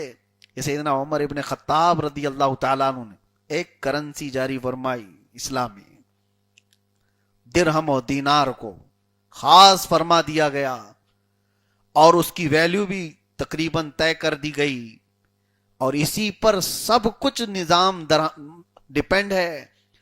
کس کے پاس کتنے درہم ہو تو مالک نصاب ہے، کس کے پاس کتنے دینار ہو تو مالک نصاب ہے، زکوٰۃ دینے کے قابل ہے۔ یہ سب کرنسی بننے کے بعد ہر ایک کا وزن طے کیا گیا، دینار اتنے ہی وزن کا ہوگا، درہم اتنے ہی وزن کا ہوگا، اور جس کے پاس 40 دینار آ گئے وہ مالک نصاب ہے، جس کے پاس 200 درہم آ گئے، درہم چاندی کے ہوتے تھے، درہم چاندی کے ہوتے تھے، وہ مالک نصاب ہے۔ آج آپ سے، یہ پڑھے لکھے لوگ ہیں، آپ لوگ بہت پڑھے لکھے لوگ ہیں، لیکن ایک مسئلہ میں آپ سے پوچھتا ہوں، زکوٰۃ دینے کے لیے ہر سال سنتے تو ہوں گے، مالک نصاب جس کو کہتے ہیں نا، جس کو اوپر زکوٰۃ فرض ہے، اس کے لیے سونا کتنا ہونا چاہیے؟ کتنا سونا اس کے پاس ہو، گولڈ کتنا ہو اس کے پاس جس کو زکوٰۃ دینا واجب ہے؟ بہت اچھا، کتنا؟ 7.5 تولہ سونا، اور چاندی کا بھی آپ نے سن رکھا ہوگا 52.5 تولہ چاندی۔ یہ کہاں سے آیا آپ کے پاس؟ یہ آج ہمارے پاس یہ سسٹم کہاں سے؟ 7.5 تولہ سونا اور 52.5 تولہ چاندی، یہ کس نے بنایا؟ میرے عزیزو، حضرت عمر نے جو درہم اور دینار کو بنایا تھا، 40 دینار وزن کرو گے 7.5 تولہ سونا بنے گا، 200 درہم جو چاندی کے تھے اس کو تولو گے تو 52.5 تولہ چاندی بنے گی۔ سسٹم وہی ہے، اور آج درہم و دینار ہے نہیں تو ان کا وزن تو برقرار ہے، اب قیامت تک کے لیے وہ سسٹم بنا ہوا ہے۔ خلافت کا سسٹم ایسے ہی نہیں کہ 4 لوگ بیٹھے اس کے، یہ نظام الہی ہے، یہ قیامت تک چلنے کے لیے آیا ہوا دین ہے۔ سیدنا عمر ابن خطاب رضی اللہ تعالیٰ عنہ نے جو نظام بنایا تھا خلافت کا، اللہ اکبر، وہ ایسا تھا کہ آپ رات کو جب گشت کرتے، ایک بار ایسا ہوا کہ کچھ لوگ راستے پر نظر آئے، اور وہاں پر ایک خاتون درد ذہ میں مبتلا تھی۔ درد ذہ کس کو کہتے ہیں؟ بچے کی ولادت کے ٹائم پر جو عورت کو تکلیف ہوتی ہے، ڈیلیوری کے ٹائم پر۔ تو حضرت عمر کا گزر وہاں سے ہو رہا تھا، تو وہاں پر جو مسافر تھے ان سے پوچھا کیا مسئلہ ہے؟ کہا ایسے ایسے عورت اچانک درد میں مبتلا ہو گئی، تکلیف زیادہ ہے۔ وہ لوگ پہچانتے نہیں تھے۔ حضرت عمر فوراً اپنے گھر کی عورتوں کو بلائے اور دایا بنا کر کے اس خاتون کی خدمت میں لگا دیا، اور جب ولادت ہوئی بچے کی، اس کے لیے سارا انتظام کیا ان کے کھانے پینے کا، اور اس کے بعد واپس چلے آئے۔ مسافر کہنے لگے کہ اس رات میں اس طرح کی تکلیف ہو گئی ہماری خاتون کو، یہ کون فرشتہ بن کر کے آیا؟ کیا یہاں پر اس طرح کے حالات ہوتے ہیں؟ کوئی ڈاکٹر تھا، یہ کوئی حکیم تھا؟ تو آئے ہوئے لوگوں نے کہا تمہیں پتہ نہیں، وہ وقت کا خلیفہ عمر ابن خطاب تھا۔ کسی ضرورت مند تک پہنچ جانا اور اس کی ساری چیزوں کو دیکھنا۔ حضرت عمر فاروق رضی اللہ تعالیٰ عنہ صرف اور صرف یہ راستے کے نظام کے سلسلے میں ہی نہیں، بہت سارے ایسے ضرورت مند تھے جہاں پر آپ پہنچ جایا کرتے تھے۔ میرے عزیزو، آج کے دور میں مجھے لا کر کے دکھاؤ ایک مثال، کوئی دور فاروقی کی کوئی ایک مثال اسی لیے تو روم کے بادشاہ نے قاصد بھیجے تھے کہ دیکھ کر کے آؤ یہ عمر ابن خطاب کا جو دبدبہ ہے، کتنا سیکیورٹی میں یہ لوگ رہتے ہیں۔ تو قاصد آ کر کے مدینے میں سب سے پہلے لوگوں سے پوچھا کہ تمہارا بادشاہ کہاں ہے؟ تو لوگوں نے کہا ہمارا بادشاہ نہیں ہوتا، امیر المومنین ہے۔ اس نے کہا اچھا وہ ٹھیک ہے، امیر المومنین ہے جو بھی ہے، لیکن اس کا محل کہاں ہے؟ تو مدینے والے پھر ہنس پڑے، کہا اس کا محل نہیں، دیکھو مسجد نبوی کے قریب پیپل کے جھاڑ کے نیچے سو رہا ہوگا، ایک درخت کے نیچے سو رہا ہوگا۔ وہ قاصد آیا اور دیکھا تو سیدنا عمر ابن خطاب رضی اللہ تعالیٰ عنہ کو تنہا درخت کے نیچے آرام کرتے ہوئے پایا، اور وہ سوچنے پر مجبور ہو گیا کیا یہ عمر ابن خطاب ہے جس سے ہمارے بادشاہ ڈرے ہوئے ہیں، ہماری فوجیں ڈری ہوئی ہیں، اور یہ آرام کی نیند سو رہا ہے، اور میں اکیلا ہوں، چاہوں تو ابھی اس کو مار بھی سکتا ہوں۔ حضرت عمر کی آنکھ کھل گئی اور دیکھتے ہی اس سے کہا جو تو سوچ رہا ہے وہ ہو نہیں سکتا۔ اللہ تبارک و تعالیٰ کے اس نظام کو جب تک اللہ کی رضا کے لیے کوئی چلائے تو بندہ اللہ کی حفاظت میں ہوتا ہے، اللہ کی حفاظت میں ہے۔ تو وہ ڈر کے کپاتا رہا اور کہا کہ ہمارے بادشاہوں کا سسٹم ایسا ہے، اتنے بڑے دربار ہیں، اتنے بڑی فوج ہے، ان کے لاؤ لشکر، ان کے تمام ساز و سامان اٹھانے والی ایک الگ جماعت ہے، وہ سب ہونے کے باوجود جھاڑ کے نیچے سوئے ہوئے خلیفہ سے کتنا ہم ڈرتے ہیں، کیوں ایسا ہے؟ حضرت عمر نے جواب میں کہا تمہارے بادشاہوں نے قوم کا خون چوس کر کے کرسی بچھائی، اور ہمیں اللہ تبارک و تعالیٰ نے اپنی مخلوق کی خدمت کے لیے بٹھایا۔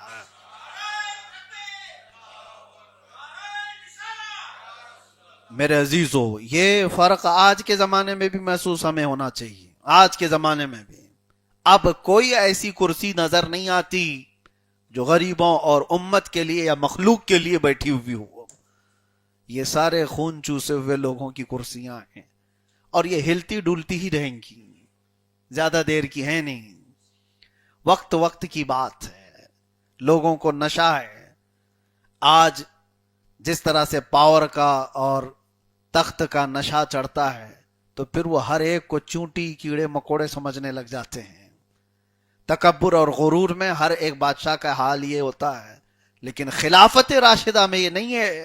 خلیفہ وقت کا جب بنتا ہے تو وہ سب کو افضل مانتا ہے، اپنے کو کمتر مانتا ہے، وہاں بالکل الگ ہے۔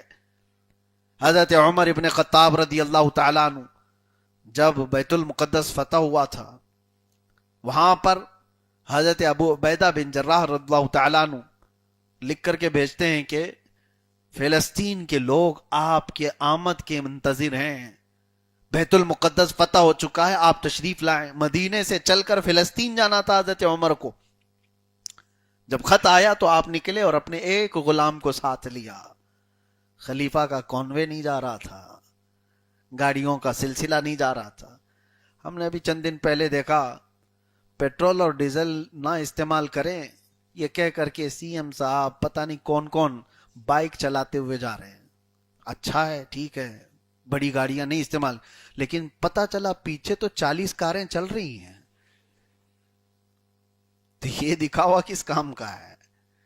وہ عمر ابن خطاب رضی اللہ تعالیٰ عنہ نکلے ایک غلام کے ساتھ مدینے سے، اور فلسطین جانا ہے، اور جب جا رہے تھے تو اپنے غلام اپنے خادم کے ساتھ یہ طے کرتے ہیں ایک ہی سواری ہے ہمارے پاس، ایک ہی گھوڑا ہے، اور جانا وہاں تک ہے، سفر میں سواری ضروری ہے، لیکن طے ایسا ہوا کہ 1 میل تک میں بیٹھوں گا تو چلے گا، اور 1 میل تک تو بیٹھے گا میں چلوں گا، باری باری۔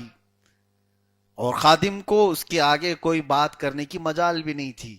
حضرت عمر کے اس فیصلے کے ساتھ یہ سفر طے ہو رہا ہے، اور لوگوں میں خبر پھیل گئی تھی فلسطین والوں سے، وہاں کے نئے عیسائی اور یہودی جو وہاں موجود تھے وہ لوگ بھی دیکھنا چاہتے تھے عمر ابن خطاب امیر المومنین کو، جن کی دھاک ایسی تھی، تو سارے انتظار میں تھے۔ اور جب یہ آ رہے تھے امیر المومنین، اتفاق ایسا تھا کہ اس وقت بیٹھنے کی باری غلام کی تھی اور رسی پکڑنے کی باری امیر المومنین کی، خلیفہ وقت کی۔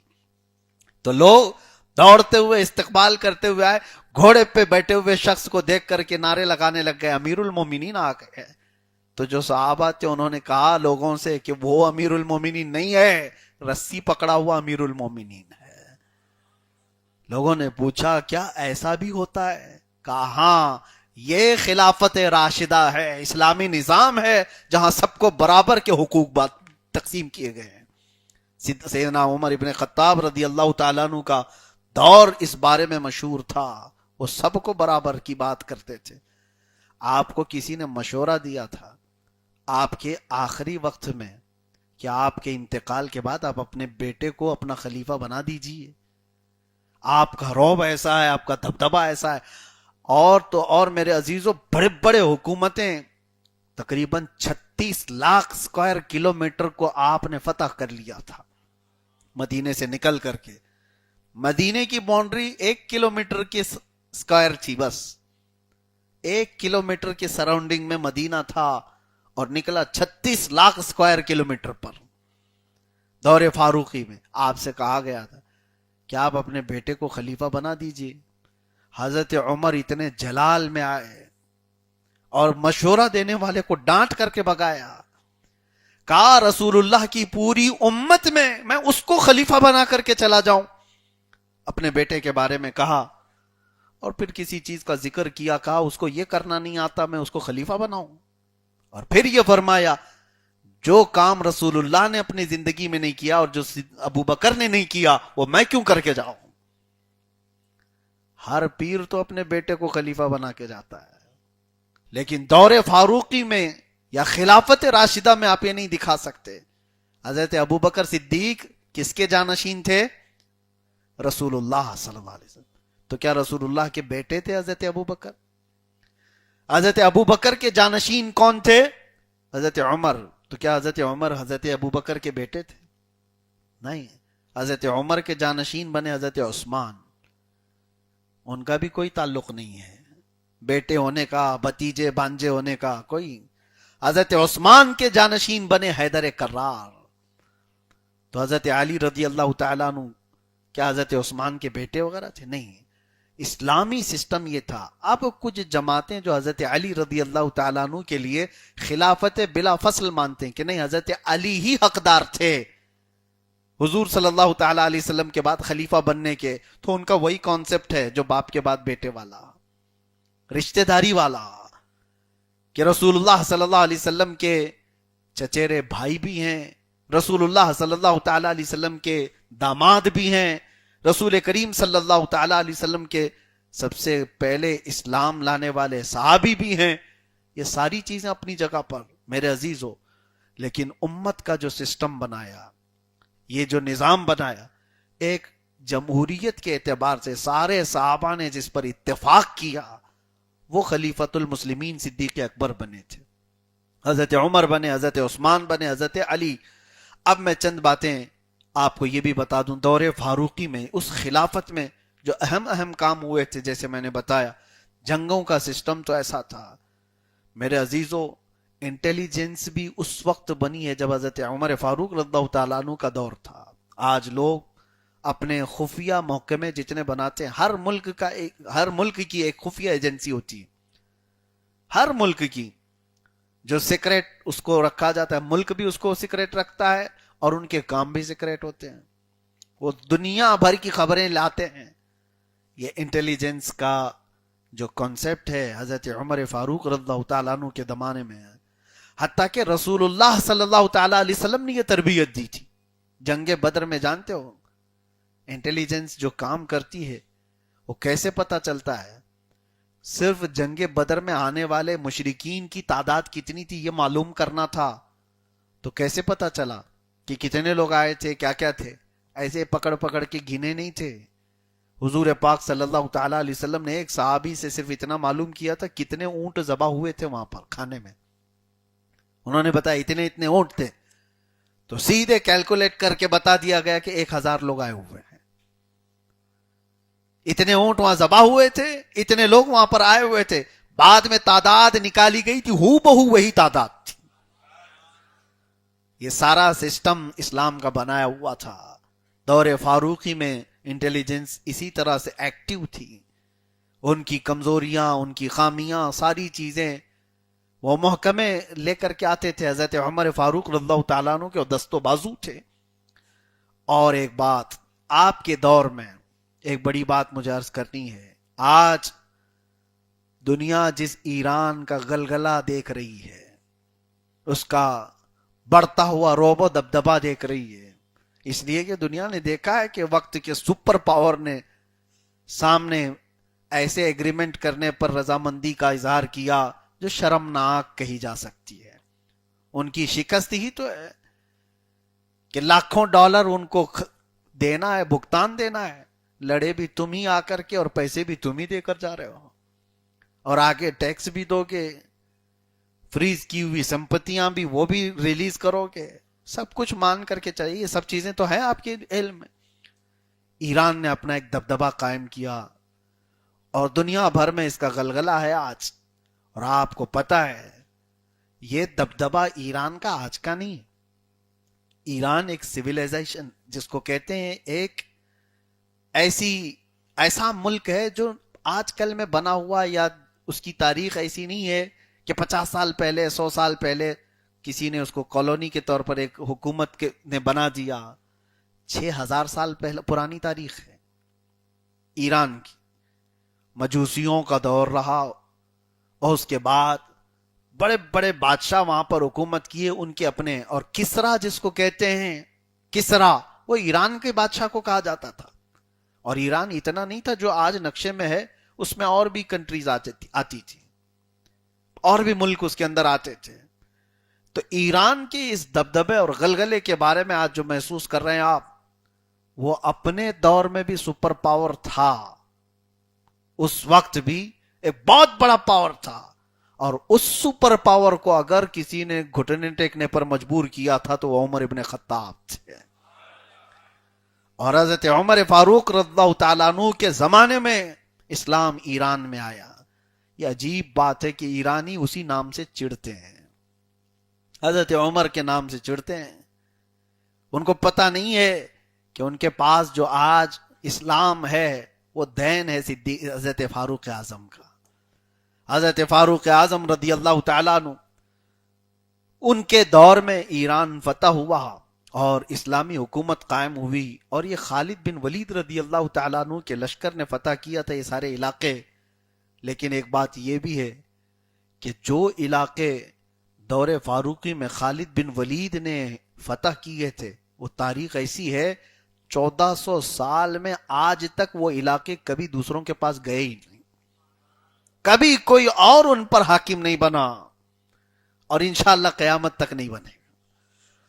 سیدنا خالد بن ولید رضی اللہ تعالیٰ عنہ کی ایک خصوصیت ہے، ہاں سیف اللہ المسلول ہے. جن علاقوں کو خالد بن ولید نے فتح کیا ہے، تاریخ میں یہ بات شاہد ہے کہ آج تک ان علاقوں پر کبھی کوئی دوسرا حاکم نہیں بن سکا. اسلام کے اندر میں ہی وہ علاقے رہے. اب جو بات کہنی ہے وہ یہ ہے، فاروق اعظم رضی اللہ تعالیٰ عنہ کا احسان ہے ایران پر، ایران کے مسلمانوں پر، ان تک اسلام آنے پر، ان کے اندر اسلام کی آج جو بقا ہے. ماننا چاہیے حضرت فاروق اعظم رضی اللہ تعالیٰ عنہ کو. بہرحال پھر آخری دور وہ تھا کہ ایک بہت بڑی چیز بتائی جاتی ہے کہ حضرت خالد بن ولید رضی اللہ تعالیٰ عنہ کو اچانک حضرت عمر فاروق نے معزول کر دیا تھا. کہا کہ سپہ سالار اب جنگ میں آپ نہیں ہوں گے.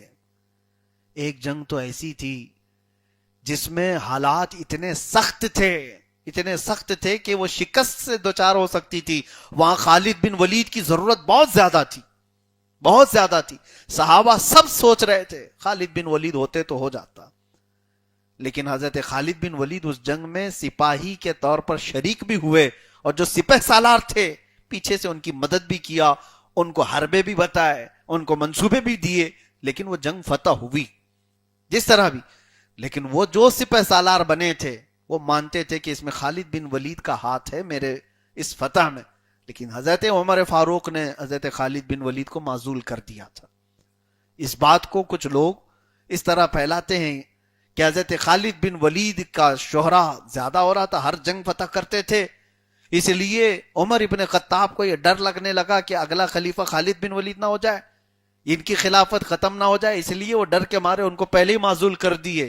میرے عزیزو، جن کی جیسی سوچ، ہاں یہ آدمی جو کھاتا ہے وہی الٹی کرتا ہے۔ ان کو یہی ڈر رہتا ہے نا آج کہ ہمارے بنائے ہوئے ہیں پارٹی توڑ کے چلے نہ جائیں، پارٹی میں ابھی اس کا تھوڑا سا زیادہ چل رہا ہے تو اس کو جلدی سے نیچے کرو۔ وہ آج ہماری حکومتیں کر رہی ہیں، کسی کو بڑھنے نہیں دیا جائے۔ ارے ان پڑھ گوار کو سی ایم بنا کر کے بیٹھا ہو، زیادہ یہ اگر لوگ پریہ ہو جائے گا، اس کو زیادہ چاہنے لگ جائیں گے تو نہیں، پھر پی ایم کا کیا ہوگا؟ اور پی ایم کے ساتھ ساتھ جو لکڑ بگا چلتا ہے اس کا کیا ہوگا؟ وہ بھی تو اپنا نمبر لگایا ہوا ہے۔ یہ ساری باتیں اس لیے سوچ میں آتی ہیں کہ ہر دور، ہر حکومت یہ چاہتی ہے آج کہ کوئی دوسرا مشہور نہ ہو جائے۔ یہ دور فاروقی میں نہیں تھا، عمر ابن خطاب رضی اللہ تعالیٰ عنہ کو اس بات کا ڈر ہی نہیں تھا۔ اپنے زمانے خلافت میں انہوں نے یہ ڈر نہیں محسوس کیا۔ بڑے بڑے بادشاہوں سے جو نہیں ڈرا، وہ اس طرح کی حربیں اور اس طرح کی حرکتوں سے کیوں ڈرتا؟ اور عمر ابن خطاب رضی اللہ تعالیٰ عنہ کو کیا یہ نہیں معلوم تھا کہ خالد بن ولید کو رسول اللہ نے سیف اللہ المسلول کہا ہے؟ بات صرف اتنی تھی، نہ خالد بن ولید کو نیچا دکھانا تھا، نہ عمر ابن خطاب کو اپنی بڑائی ظاہر کرنی تھی، بلکہ بات مسلمانوں کی تھی جو نئے اسلام میں آئے ہوئے تھے۔ نئے اسلام میں آئے ہوئے ان کے ذہنوں میں یہ بات نہ آئے کہ ہر جنگ خالد بن ولید کی وجہ سے فتح ہوتی ہے۔ عمر ابن خطاب اس سوچ کو بدلنا چاہتے تھے، اسلامی نظام شخصیات سے نہیں اللہ کی مدد سے چلتا ہے۔ خالد بن ولید ہو یا اور کوئی ہو، اللہ کی مدد نہ ہو تو کیا ہو سکتا ہے؟ تو حضرت عمر ابن خطاب رضی اللہ تعالیٰ عنہ نے یہ تصور دیا کہ جنگیں ہوں کہ نظام ہو، وہ اللہ کے توکل پر چلے گا، اللہ کے بھروسے پر چلے گا، کسی ایک شخصیت کے ڈیپینڈنٹ ہونے پر نہیں، اس پر ڈیپینڈ ہونے پر نہیں۔ اور حضرت خالد بن ولید چاہتے تو جیسے آپ فوجی بغاوت کرتے ہیں اور تختہ پلٹ دیتے ہیں نا یہاں پہ، ہاں ابھی آج کے دور میں، اب میں کچھ باتیں کہوں تو لوگوں کو بہت زیادہ الگ بھی لگ جائیں گے۔ پاکستان میں آج کے دور کا بیٹھا ہوا پرائم منسٹر، اس کی اتنی بھی طاقت نہیں ہوتی کہ وہ فوجی جنرل کو بدل دے گا تو یہ خود ہی بدل جائے گا۔ فوج میں بغاوت کئی کنٹریز میں ہوتی ہے، کیوں؟ اس لیے کہ جو فوجی جنرل ہے، سپہ سالار ہے، اتنے سال کی نوکری کیا ہوا ہے کہ نیچے جتنی بٹالین ہیں، جتنے فوج کی ٹکڑیاں ہیں، سب پر اس کا کمانڈ چلتا ہے۔ ارے میاں 5 لاکھ کی فوج کو کمانڈ کرنے والا ایک سپہ سالار، ایک جنرل، اس کے دماغ میں تو یہ آئے گی کون سا پی ایم کون سا سی ایم بدلے گا مجھے، جس دن بدلے گا یہ 5 لاکھ کو ایکٹیو کر دوں گا کہ اس کا تختہ ہٹاؤ، میں بیٹھنے والا ہوں۔ فوج تو وہ تو ایک آمنا صدقنا کہنے والی جماعت ہے، اس کو ٹرینڈ ہی کیا جاتا ہے کہ ہر بات تمہیں اپنے سپہ سالار کی ماننا ہے۔ فوجی بغاوتیں ہم کئی ملکوں میں دیکھتے آئے ہیں۔ خالد بن ولید چاہتے تو وہ بغاوت کرتے، وہ سپہ سالار کتنے سالوں سے تھے، صحابہ میں ان کا اپنا ایک مقام تھا، ان کے بنائے ہوئے کتنے سپاہی تھے جو مضبوط تھے، اور سب کو جمع کر کے کہتے فاروق اعظم کیسے مجھے معزول کر سکتے ہیں، دوسرے سب چلو میرے سپورٹ میں آؤ، کھڑے ہو جاؤ، ہم اپنی جماعت بنائیں گے، میں خلیفہ بنوں گا۔ تاریخ الزام تو لگاتی ہے لیکن ایک جگہ تو دکھائے کہ حضرت خالد بن ولید نے کہیں بغاوت کی بات کی ہو، بلکہ فوراً خلیفہ کا خط آیا، سر جھکا لیا اور ایک عام سپاہی کی حیثیت سے جنگ میں شریک ہو گئے اور لوگوں کو بتایا یہ ہمارا نظام اسلام ہے، یہاں شخصیات سے نہیں چلتا، اللہ کی مدد سے چلتا ہے۔ سسٹم یہی ہے میرے عزیزو۔ آج فاروق اعظم کے اس سسٹم کو سمجھنا ہوگا۔ میں آپ کو بتانا چاہتا ہوں، ہم سب کے لیے بھی اس میں درس ہے۔ ہو سکتا ہے کبھی آپ کسی اچھے عہدے پر ہوں، ہمارے ہاں کسی اچھے منصب پر ہوں، اور اچانک آپ کو معزول کر کے چھوٹا کر دیا گیا ہو، تو آپ کا نفس تو گوارا نہیں کرتا کہ مجھے اس سے نیچے کر دیا گیا ہے، لیکن نظام اسلام یہ ہے اپنے نفس کو توڑو، کہ تمہیں وہ غرور نہ پیدا کرے, تمہیں وہ فرعون بننے نہ دے, تم مان لو اس کو. مجھے یاد ہے مصر میں پڑھنے کے زمانے میں ہمارے جو ہاسٹل ہوتے تھے اس کو مدینۃ البعوث الاسلامیہ کہتے ہیں. وہ ایک شہر ہے جس میں تقریباً 100 سے زیادہ کنٹریز کے طلبہ تھے. 105 کنٹریز کے تقریباً طلبہ اسٹوڈنٹ اس میں رہتے تھے, اس میں ہم بھی تھے. اور اس پورے ہاسٹل کو, ہاسٹل ایک بلڈنگ نہیں ہے, اس کی تقریباً 50-60 سے زیادہ بلڈنگیں ہوں گی, ایک پورا شہر ہے. اس کو الگ الگ تقسیم کیا گیا ہے زون وائز, منطقہ اس کو کہتے ہیں زون 1, زون 2, زون 3. اور ہر زون کا ایک صدر ہوتا تھا جو حکومت کی طرف سے منتخب ہے, اس کی سیلری ہے. الازہر یونیورسٹی وہ اپنے آپ میں ایک حکومت ہے, ڈپارٹمنٹ. اور جو رئیس المنطقہ جس کو کہتے ہیں صدر ہوتا تھا, اس کے ہاتھ میں اتنا پاور ہوتا کہ وہ ہمارے کھانے پینے کا بھی, ہمارے رہنے کا بھی, روم الاٹمنٹ کا, سب کچھ پاور اس کو تھا.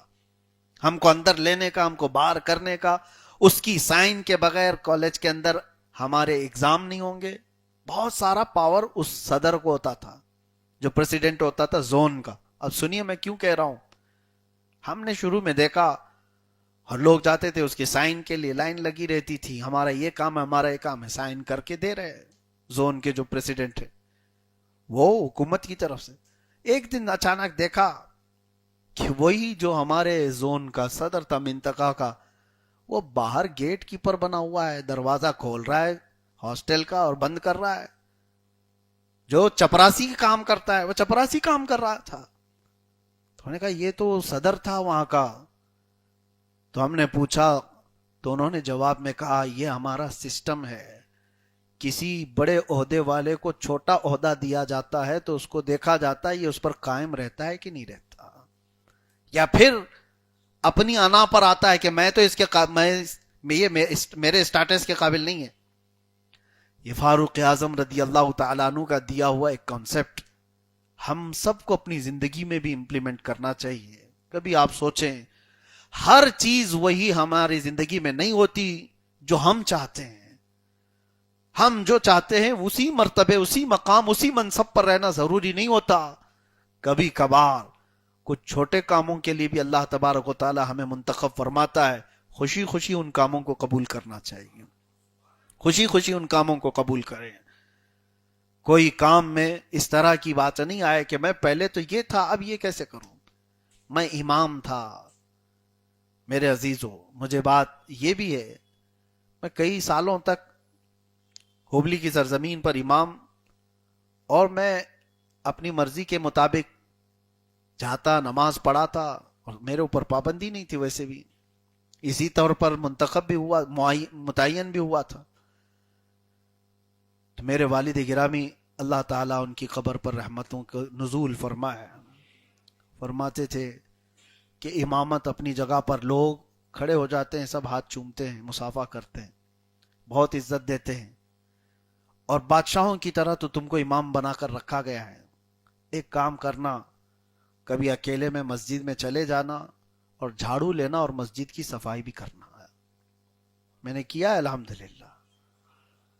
اس کی وجہ میں دکھاوے کے لیے یا کسی کو یہ امپریس کرنے کے لیے نہیں کہہ رہا ہوں, صرف اس لیے کہ ایک بڑے مقام پر, ایک بڑے مسلح پر آدمی کھڑا ہوتا ہے تو اسے یہ غرور نہ آئے کہ کچرا اٹھانا اب میرا کام نہیں. مسجد کی صفائی بھی کر لو تاکہ تمہارا نفس مردہ ہو جائے, تمہارے نفس کا غرور ٹوٹ جائے. اور مسجد کی صفائی یا بیت اللہ کی صفائی یہ صرف خادموں کا کام نہیں. قرآن تو کہتا ہے وَأَهِدْنَا إِلَىٰ إِبْرَاهِيمَ وَإِسْمَاعِيلَ أَن طَهِّرَا بَيْتِيَ لِلطَّائِفِينَ وَالْعَاكِفِينَ وَالرُّكَّعِ السُّجُودِ.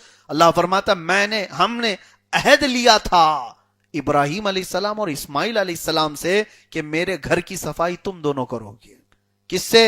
ابراہیم علیہ السلام اور اسماعیل علیہ السلام سے اللہ نے عہد لیا تھا کہ وہ بیت اللہ کی صفائی کریں گے. مسجد کی, بیت اللہ کی صفائی کا نظام انبیاء کا کام تھا, نبیوں کا کام تھا.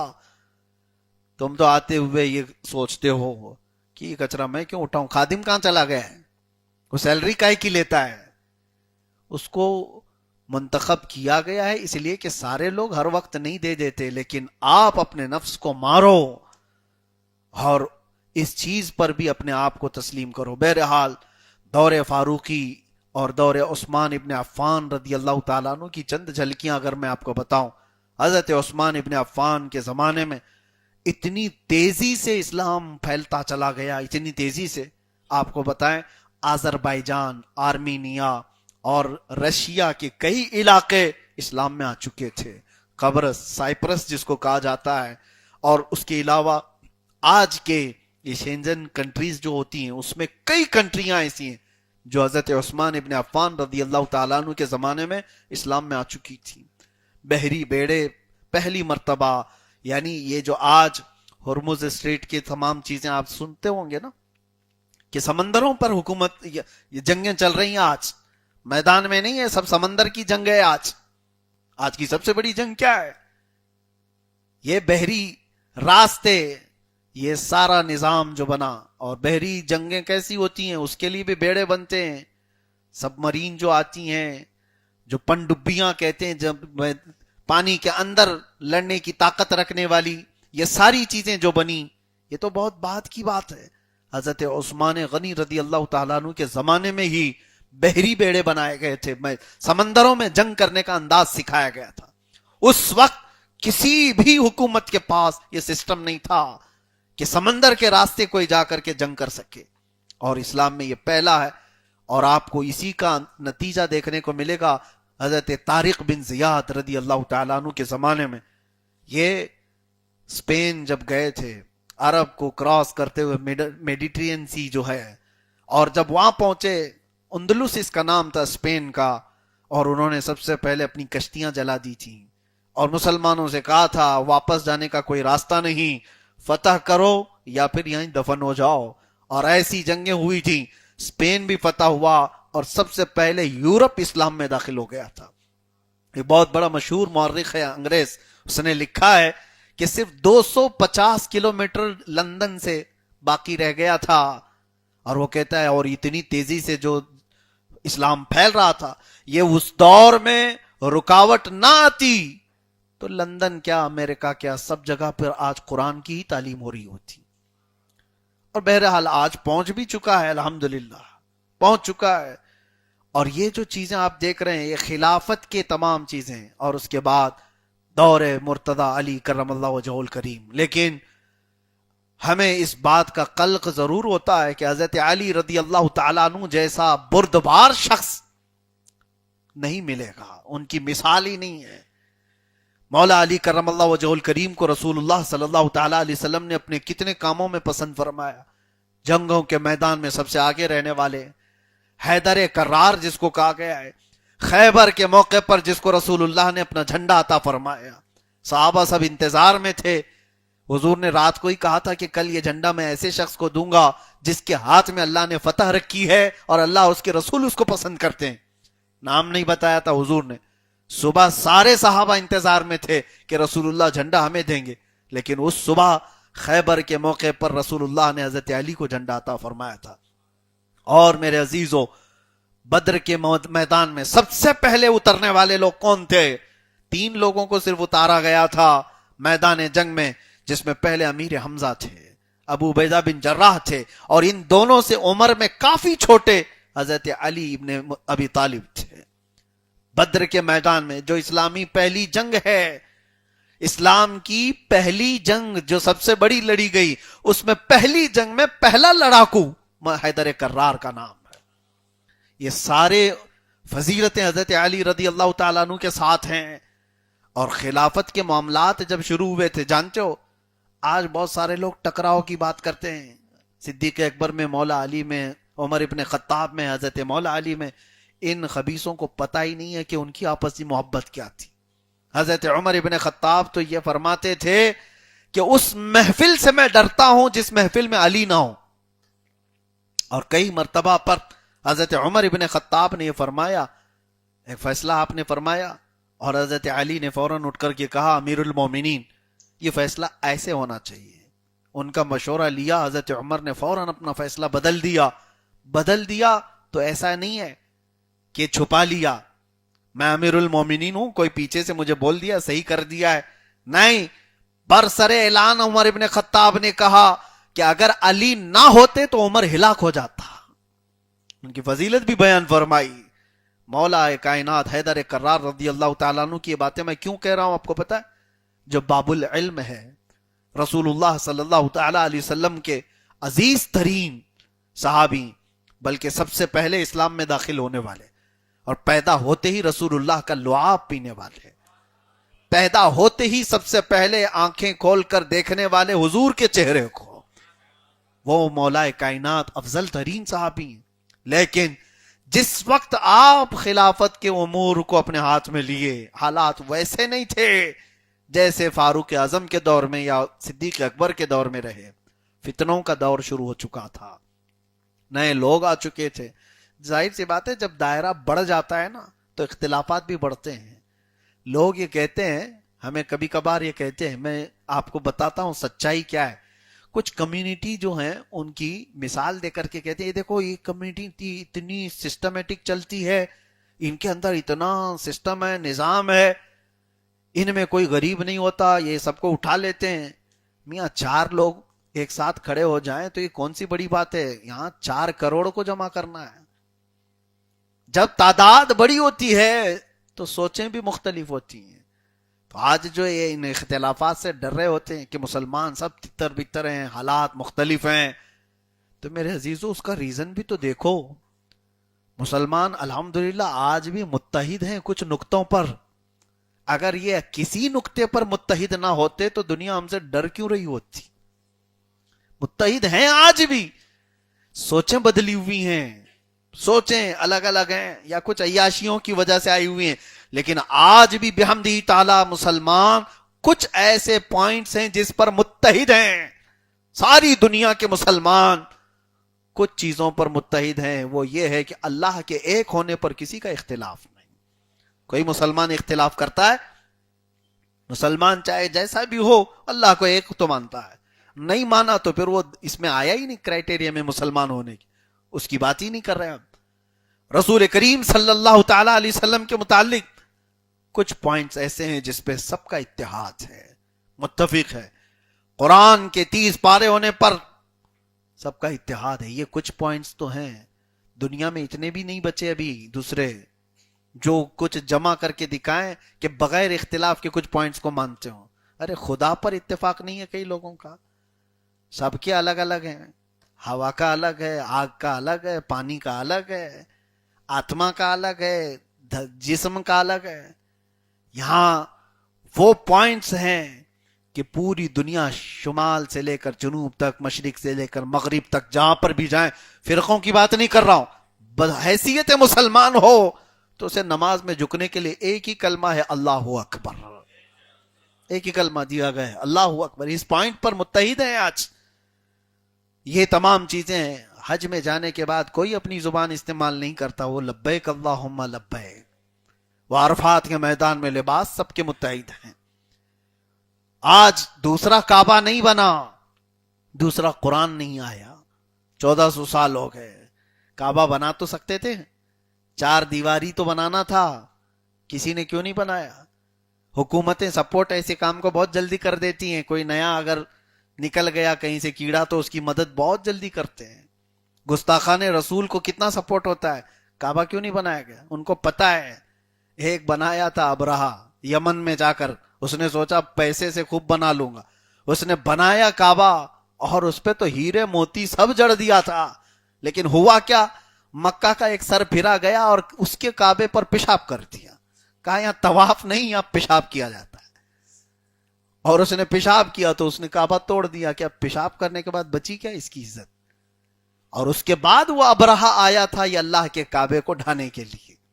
دنیا کو وہ سبق یاد ہے, دوسرا نہیں بنے گا. کچھ پوائنٹس ایسے ہیں جس پر آج پورے مسلمان متحد ہیں. اور میں کیوں کہہ رہا ہوں بڑے اس کے ساتھ یقین کے ساتھ؟ وجہ یہ ہے کہ ان پوائنٹس پر اگر یہ سب کا اتحاد نہ ہوتا تو پوری دنیا ہم سے دشمنی کیوں کر رہی ہوتی؟ سب کو ڈر کس بات کا ہے؟ ان کو پتا ہے آج بھی کچھ تو پوائنٹس ایسے ہیں ان کے دلوں میں, فلسطین میں بچہ رو رہا ہے، نیند ان کی خراب ہوتی ہے، ملک شام میں گھر جل رہا ہے، ان کے گھر میں تکلیف ہوتی ہے، صدمہ ہوتا ہے۔ یہ جو قلب قلوب کا جڑاؤ ہے آج بھی موجود ہے۔ عزیزان گرامی وقار، میں ہٹنا نہیں چاہ رہا، بات اب ختم پر آتا ہوں۔ بات یہ تھی کہ مولا کائنات حیدر کرار رضی اللہ تعالیٰ عنہ کے زمانہ خلافت جیسی آیا تو مسلمانوں میں انتشار ہوا تھا، نئی جماعتیں آئی تھی، نئے نئے لوگ اسلام میں داخل ہوئے تھے، اور فتنوں کا دور اتنا ہو گیا کہ خلیفہ وقت حضرت عثمان ابن عفان رضی اللہ تعالیٰ عنہ کا قتل ہو چکا تھا۔ وہ اس طرح کی نیچرل ڈیتھ نہیں تھی، لوگوں نے قتل کیا تھا، اور وقت کے خلیفہ کو، داماد رسول کو قتل کیا ہے۔ تو اس وقت ایک بڑا فتنہ جنم لے چکا تھا۔ مولا کائنات حیدر کرار رضی اللہ تعالیٰ عنہ کو یہ اپنے ہاتھ میں لینا، صدیق اکبر کے لیے جیسے چیلنجز تھے، وہ چیلنجز حضرت علی رضی اللہ تعالیٰ عنہ کے زمانے میں آئے تھے۔ لوگوں نے یہ بھی مطالبہ شروع کیا تھا کہ جن لوگوں نے حضرت عثمان کا قتل کیا ان کا بدلہ لو۔ موب لنچنگ کرنے والوں کو کیسے پکڑا جائے؟ کون ہے اس میں قاتل؟ آج بھی ہے نا، جب پورا موب کسی پر اٹیک کرتا ہے تو ان کا پکڑنا مشکل ہے۔ حضرت علی کرم اللہ وجہ الکریم کے ساتھ یہ سارے معاملات بھی تھے۔ آپ انکار کبھی نہیں فرماتے تھے کہ عثمان ابن عفان کے قاتلین کا بدلہ نہیں لیا جائے، لیا جائے گا، ان کو ڈھونڈا جائے گا۔ اور بھی بہت سارے کام تھے۔ یہ تمام چیزیں ایسی آ گئی تھی کہ حضرت علی رضی اللہ تعالیٰ عنہ کے دور خلافت میں یہ مسلمانوں کی جنگیں ہو گئیں جو اس سے پہلے ہوئی نہیں تھی، جس کا بہت بڑا خسارہ ہوا۔ ورنہ خلافت حضرت علی رضی اللہ تعالیٰ عنہ کی اگر یہ فتنے نہ ہوتے تو میں یہ کہتا ہوں میرے عزیزو، حضرت علی کی خلافت کے برابر دنیا اس کی مثال نہیں دے سکتی تھی، کیونکہ عدل و انصاف، علم و بردباری میں آپ کے برابر کوئی نہیں تھا۔ حضرت علی کرم اللہ وجہ الکریم کے پاس جو بردباری تھی، جو شجاعت تھی، جو علم تھا رسول اللہ کا دیا ہوا، وہ جب نظام خلافت میں آتا تو میرے عزیزو قیامت تک اس کی مثال نہیں مل سکتی۔ لیکن اللہ تبارک و تعالیٰ کی حکمت ہے، ان کے دور بہت سارے فتنوں سے گھرے ہوئے تھے، اور اس کے بعد اخیر میں ہوا بھی یہ کہ مولا کائنات حیدر کرار رضی اللہ تعالیٰ عنہ کی بھی شہادت ہوئی انہی تمام دشمنیوں میں، فتنوں میں۔ خارجی جماعت جو دشمن ہے مولا کائنات حضرت علی کی، خارجیوں کے ایک شخص نے حضرت علی رضی اللہ تعالیٰ عنہ کا قتل کیا۔ بہرحال 3 خلیفہ شہید ہوئے، حضرت عمر بھی، حضرت عثمان بھی، حضرت علی بھی رضی اللہ تعالیٰ عنہ مجمعین۔ لیکن ان کی شہادت کے بعد میرے عزیزوں کبھی آج تک کوئی یہ نہیں کہہ سکتا کہ اسلام کے اس نظام کے برابر کوئی دوسرا نظام لا سکا ہو، ان کو قتل کر کے دوسرا کوئی نظام آیا ہو، نہیں آیا۔ یہ خلافت راشدہ کیوں کہا جاتا ہے؟ یہ اس خلافت راشدہ کے برابر کوئی دوسرا نظام دنیا میں کوئی پیش ہی نہیں کر سکا جو ان کا سسٹم تھا۔ میں مختصر سی محفل میں پورے سسٹم کو نہیں گھیر سکتا کہ انہوں نے کیا کیا سسٹم بنائے۔ دنیا آج بھی محتاج ہے ان کا سسٹم لینے کے لیے، یہ اگرچہ ذکر نہیں کرتے لیکن سسٹم پورا وہی ہے۔ سارا سسٹم جو شروع کیا گیا تھا خلافت راشدہ میں، وہ پوری دنیا نے اس کو اڈاپٹ کیا ہے۔ علم کے بارے میں، حتیٰ کہ آپ کے زمانے کے بعد یہ اموی خلافت گئی، اس کے بعد عباسی خلافت آئی، پھر یہ عثمانیہ جو چلے ترکیوں کے، ان کے دور میں آپ ساری چیزیں دیکھیں ترقیات۔ عباسی دور میں جو مسلمانوں کی ترقیاں ہیں، آج کے نوجوان کچھ ان چیزوں کو لے کر کے احساس کمتری میں مبتلا ہے۔ ان کی ترقیاں تو دیکھیں، وہ چاند پر پہنچ رہے ہیں اور ہم تو یہی ہیں ابھی۔ ان کی ترقیاں تو دیکھیں، سائنس اور ٹیکنالوجی میں کہاں ہیں۔ تو یہ خالی بات کرنے سے نہیں ہوتا، رات بھر نکڑ پر بیٹھ کر کے موبائل پہ ادھر کی ادھر شیئرنگ کرتے ہوئے اور بڑی فکر کی باتیں کرتے رہتے ہو۔ تم نے اپنا وقت علم کے حصول میں لگایا ہوتا تو یہ نوحہ کرنے کی آج نوبت ہی نہ آتی، ہمیں یہ شکایات کرنے کی نوبت ہی نہیں آتی۔ سب سے بڑی چیز یہ ہے کہ خلافت کے نظام میں یہ اسٹرکٹ قانون تھا کہ کوئی بچہ جاہل نہیں رہ سکتا، اور ہر پڑھے لکھے کو اعزازی انعامات دیے جاتے تھے بادشاہوں کی طرف سے۔ دنیا بھر کے انجینئرز اپنے کام میں محتاج ہیں مسلم انجینئرز کے. یہ میں یقین کے ساتھ کہتا ہوں میرے عزیزوں. کئی ایسی فیلڈ ہیں جس میں خلافت کے زمانے میں، خلافت کے دور میں اس دنیا نے ترقی کی. میں نہیں کہتا صرف مسلمانوں نے، پوری دنیا نے ترقی کی ہے. اٹلی، ڈنمارک، ناروے، ان کنٹریز کے بادشاہ اپنے بچوں کو مسلم علماء کے پاس پڑھنے کے لیے بھیجتے تھے، اور جب پڑھ کر کے آتے تھے تو لوگ ان کو دیکھنے کے لیے بھیڑ لگاتے تھے کہ مسلم علماء سے پڑھ کر کے آئے ہوئے ہیں. عباس فرناس پہلے وہ شخص ہیں جنہوں نے پیراشوٹ بنایا تھا. ان کے کانسیپٹ کو لے کر کے ایروپلین بنائی گئی. مسلم علماء میں کتنے ایسے میں آپ کو سائنسدان گناؤں. میڈیکل لائن میں حضرت ابو بکر رازی بچوں کے امراض کا سب سے پہلا ڈاکٹر ہے. ابو بکر رازی. ابن سینا جن کو آج بھی دنیا یاد کرتی ہے، کیلیفورنیا یونیورسٹی میں میڈیکل سرجری پر کتاب کی جو بنیاد ہے وہ ابن سینا کی ہے. میرے عزیزو، دنیا کو میڈیکل لائن دیا ہے مسلم علماء نے. یہ خلافت کے دور میں ہوئے معاملات میں آپ کو بتا رہا ہوں.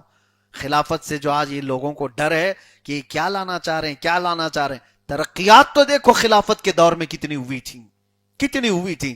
انٹیلیجنس سسٹم اور ترقیات کا، زمین کے معاملات، آسمان و فلکیات کے بارے میں، پوری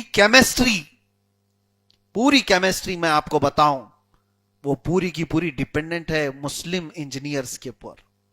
ایک دو نہیں، میں 100 ایسے علماء آپ کے سامنے رکھ سکتا ہوں جنہوں نے نئے نئے کیمیکل ایجاد کیے تھے. آج پورے لیب میں اس کے بغیر کوئی چارہ نہیں ہے. کیمیکل ٹیسٹ کے آلے اس مسلم علماء نے اس کی بنیاد رکھی ہے. گھڑی کو کس نے بنایا ہے؟ تاریخ پڑھ کر کے بتاؤ. آج پورا سسٹم انٹرنیٹ کا الگورزم پر چلتا ہے.